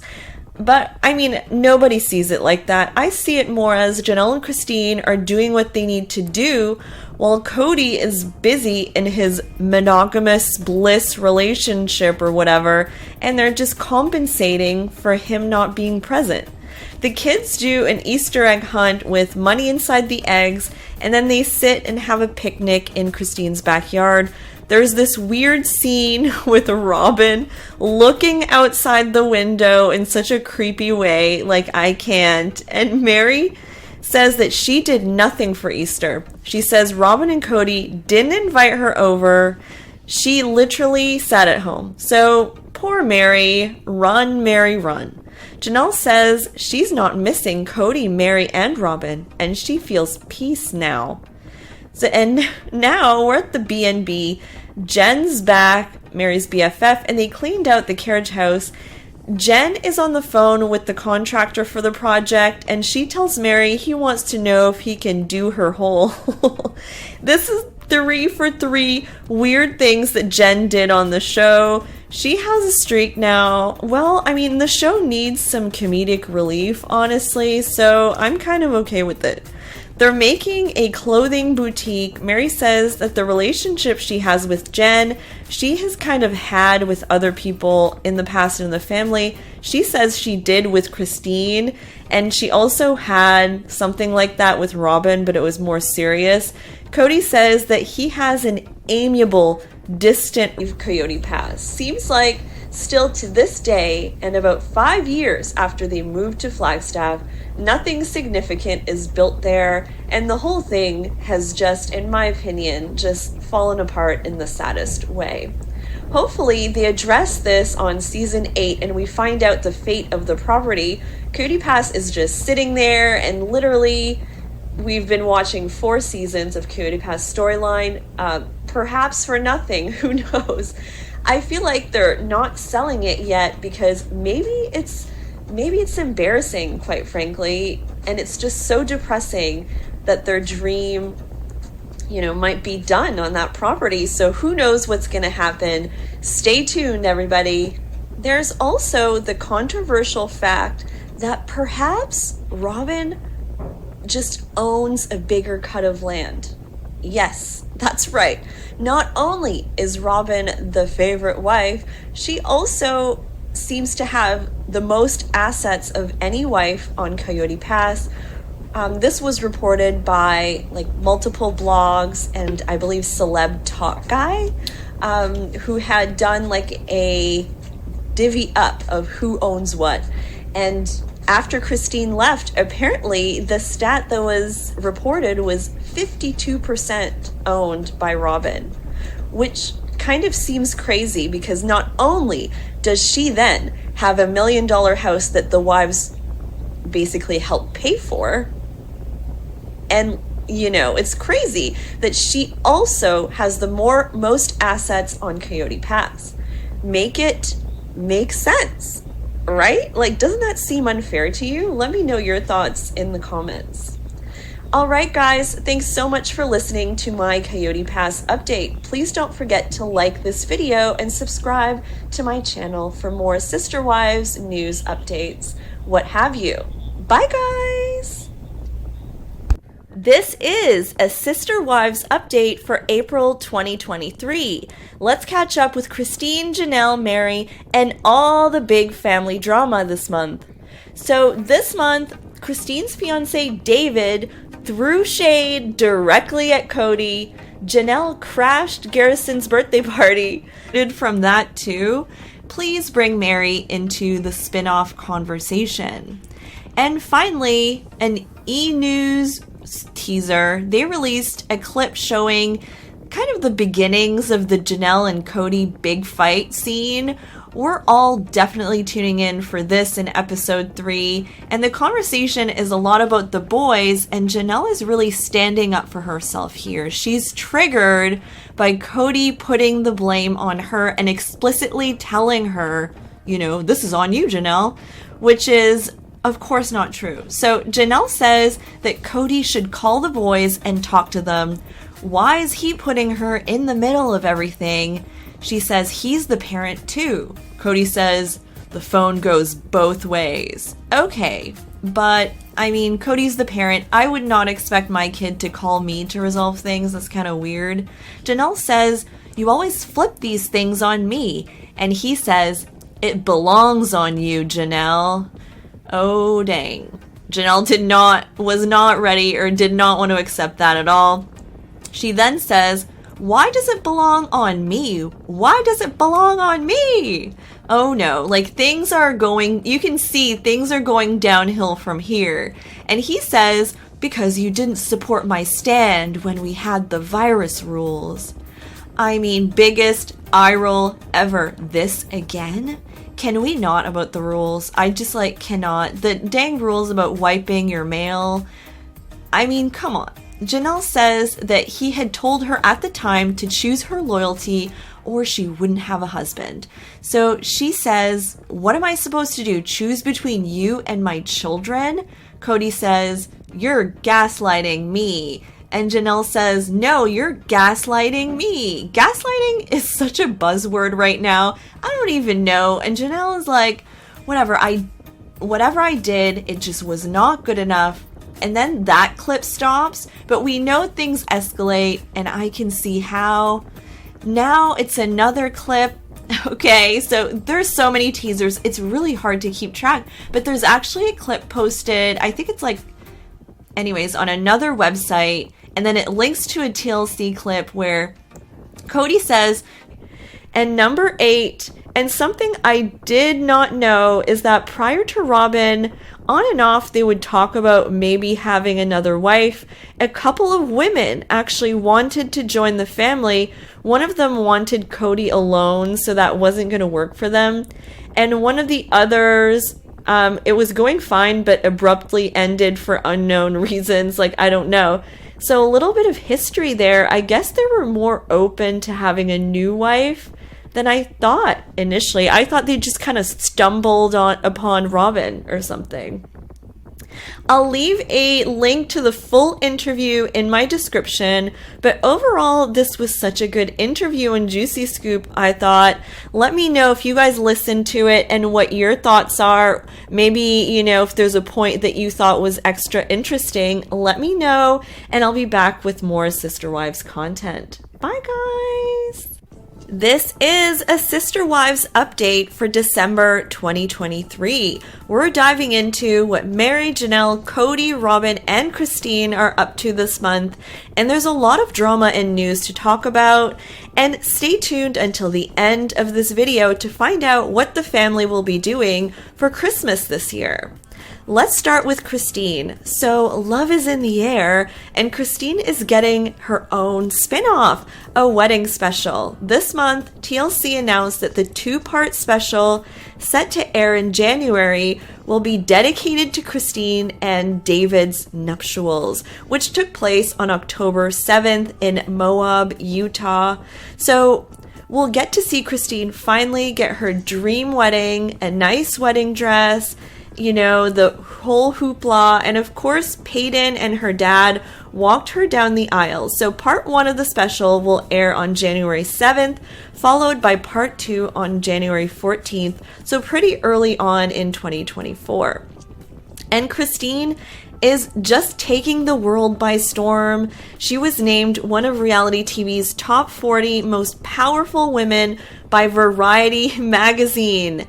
And none of the other wives were chosen, obviously, and she attended a special dinner and event with other amazing women in reality TV, like a lot of the Real Housewives, and all in like these Spanish-style rentals, far from each other, but within the same school district that they liked. That's how they chose where they wanted to be.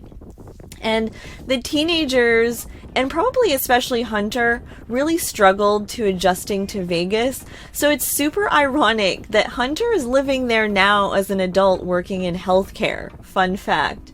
So eventually, a huge storyline was that they were trying their best to build new houses for every wife on a cul-de-sac, and getting approved for the mortgages was like no joke, because it was nerve-wracking, especially for Robin, because she had accumulated some debt coming out of her last marriage. But they did actually get the new houses built, and they were thrilled. Like, this was like peak happiness. Meri got her wet bar and thought she had the best kitchen. They were in a gated community, and apparently Robin had a trampoline and playground in her backyard. According to the Las Vegas Review, the first floor of the houses had like several den office spaces, plus a bonus room behind the kitchen. The master suites were mostly like on the first floor, and all the other bedrooms were on the second floor, with 2 bathrooms with full baths. So the houses were beautiful. It was a huge upgrade from wherever they had ever lived before.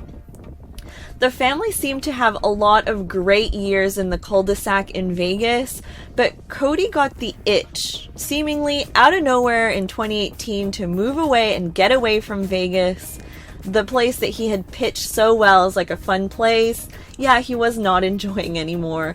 And the wives weren't really on board initially, given that they were so settled there and that some of their kids were in the middle of their high school years. So he changed their mind and they ended up buying the Coyote Pass property in Flagstaff, Arizona. Yes, despite the real estate agent telling them that the coyotes that go there have the plague. I mean, they loved the pond for some reason, saw the angels singing, and just went for it, selling their homes in the nice cul-de-sac that they had tried so hard to get, and moving once again into rentals far away from each other in Arizona, until, whenever Garrison says that the text thread was the point where they stopped caring, and Gwen is like, if we had a face-to-face with Robin, she would probably manipulate us and cry. Okay, so it's getting savage. There's a lot of I think they might be showing them these scenes in confessionals and they're just fighting back. And on that note, it's Avalon, Mykelti's daughter's birthday. They just shoved that scene in there and her party is at Robin's house. Cody just loves how Mykelti is warm to them. Apparently Tony loves Robin. They're connected and they get each other. And I had no idea about this. And Robin says he's a good kid. And they start talking about how Robin saved Mykelti from her siblings being mean to her or something like that. But again, we've heard this before. This is not a new fact. Christine's Flagstaff friends now are celebrating her anniversary with Cody. It would have been married since 1994, so I mean almost roughly 30 years. These are moms that she had met through Isabel, and Christine says you have to find a new identity when you're divorced, and it's super important to find good people. Cody calls in the middle of the conversation, which is super weird because it's their anniversary and he obviously knows that. And she goes on for a little bit about how, she's a big fan of divorce. She says, basically, if you think you need to divorce, do it, She highly recommends it. And I think Christine feels liberated. It's almost like she was in a prison and now she's free. It just, for her, definitely was a good experience to divorce. The nosiest friend at this dinner asked Janelle how she is hearing what Christine is saying. And Janelle says that it does not bother her. She doesn't care, and she doesn't feel much loyalty to Cody right now. And Janelle tells them that things are pretty okay with Cody. She just met them, and she's just not the type to spill the beans, so she's definitely holding back. And Christine says that her tipping point was that he wasn't being a good dad to her kids. Cody says in a scene that Christine basically forced herself in his life, and he does say something to ask him about symptoms, but forgot that it was his birthday. All in all, don't understand why Cody isn't more attentive to his relationships with his older children. I mean, they're amazing. It was hard to see them not understand each other at all.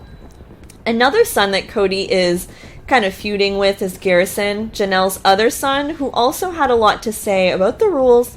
Garrison argued that he also wanted to have a social life, during the pandemic, and Cody insisted that he should move out. But Janelle wanted him to stay home so he could save for a house, which is totally understandable. Any mom would do that. Garrison actually did buy a house in Arizona. He's a homeowner of a 4-bedroom and 2-bathroom home, so I guess Janelle kind of won in this case. Cody said at the reunion that he is still angry at the boys. He said, "We need therapy. I've gotten to the point where I'm so angry about what happened that we're not communicating, and I think they are too." Yeah, maybe a little bit of therapy would be helpful. I just, honestly, can't we all get along? I mean, some of these feuds are so historical to the family, they're long-standing, but kind of interesting to talk about. So I appreciate you guys watching the whole way through, and if you like this video, give it a like, and please subscribe to my channel for more Sister Wives content. Bye, guys! Today, we're diving into the world of Sister Wives and their land, Coyote Pass. There are a million reasons why Coyote Pass is a broken dream for Cody, Mary, Janelle, and Robin. Let's take a closer look at the property itself and the controversies. The Brown family's move to Coyote Pass has been an ongoing storyline on the show. The property is a stunning 20-acre piece of land with breathtaking views of the mountains and valleys, a place where the wives famously said they heard angels sing. Well, the angels are probably not singing anymore. Here are the many reasons why perhaps the Coyote Pass dream and the fantasy of it all is officially over. Janelle, the Coyote Pass certified #1 fan, seems to have thrown agreed with me, but I mean, now that more of the wives left, the poor graphic designer at TLC that has to figure this out, like, how do they do the group shot? Well, apparently in a rainbow shape with broken glass cracks everywhere. I guess this is a metaphor, but it really looks like a horror movie poster, like all the cracks and everything. It's a mess. Robin is, in her picture, looking far away somewhere like she's daydreaming about her porch with her sister wives and grandkids. That's never gonna happen, you know? I don't know, but why couldn't she be looking somewhere even remotely close to the camera? Also, these look awfully familiar, almost like they're recycled pictures from last season, because they probably were not into getting together for another photo shoot or something like that. I don't know. The new teaser, I guess teaser part 2, needs to also be broken down because they released it, and historically the teaser basically shows us the big moments. There's rarely been like huge surprises with these teasers. Typically it looks like some of the season is taking place around Christmas, but I mean, is it last Christmas? It cannot be Christmas 2021 or I will freak out. And still no David in the teasers yet. The new trailer that they just released starts with Christine basically saying point blank that she left because Cody had favorites. No one is surprised by this, but I'm surprised that it sounded like she said favorites, like plural. Who is the other favorite? I feel like she still meant only Robin. Maybe that was like just kind of like a slip, but anyways, just something I noticed. Mary says that she heard Cody refer to her as a friend. Like, Mary at this point is still holding on for some reason, grasping at anything at this point, and I cannot wait until the moment on the show where we don't need to watch these moments and she just wakes up and gets the heck away from Cody. He does not deserve you, Mary. And the confessionals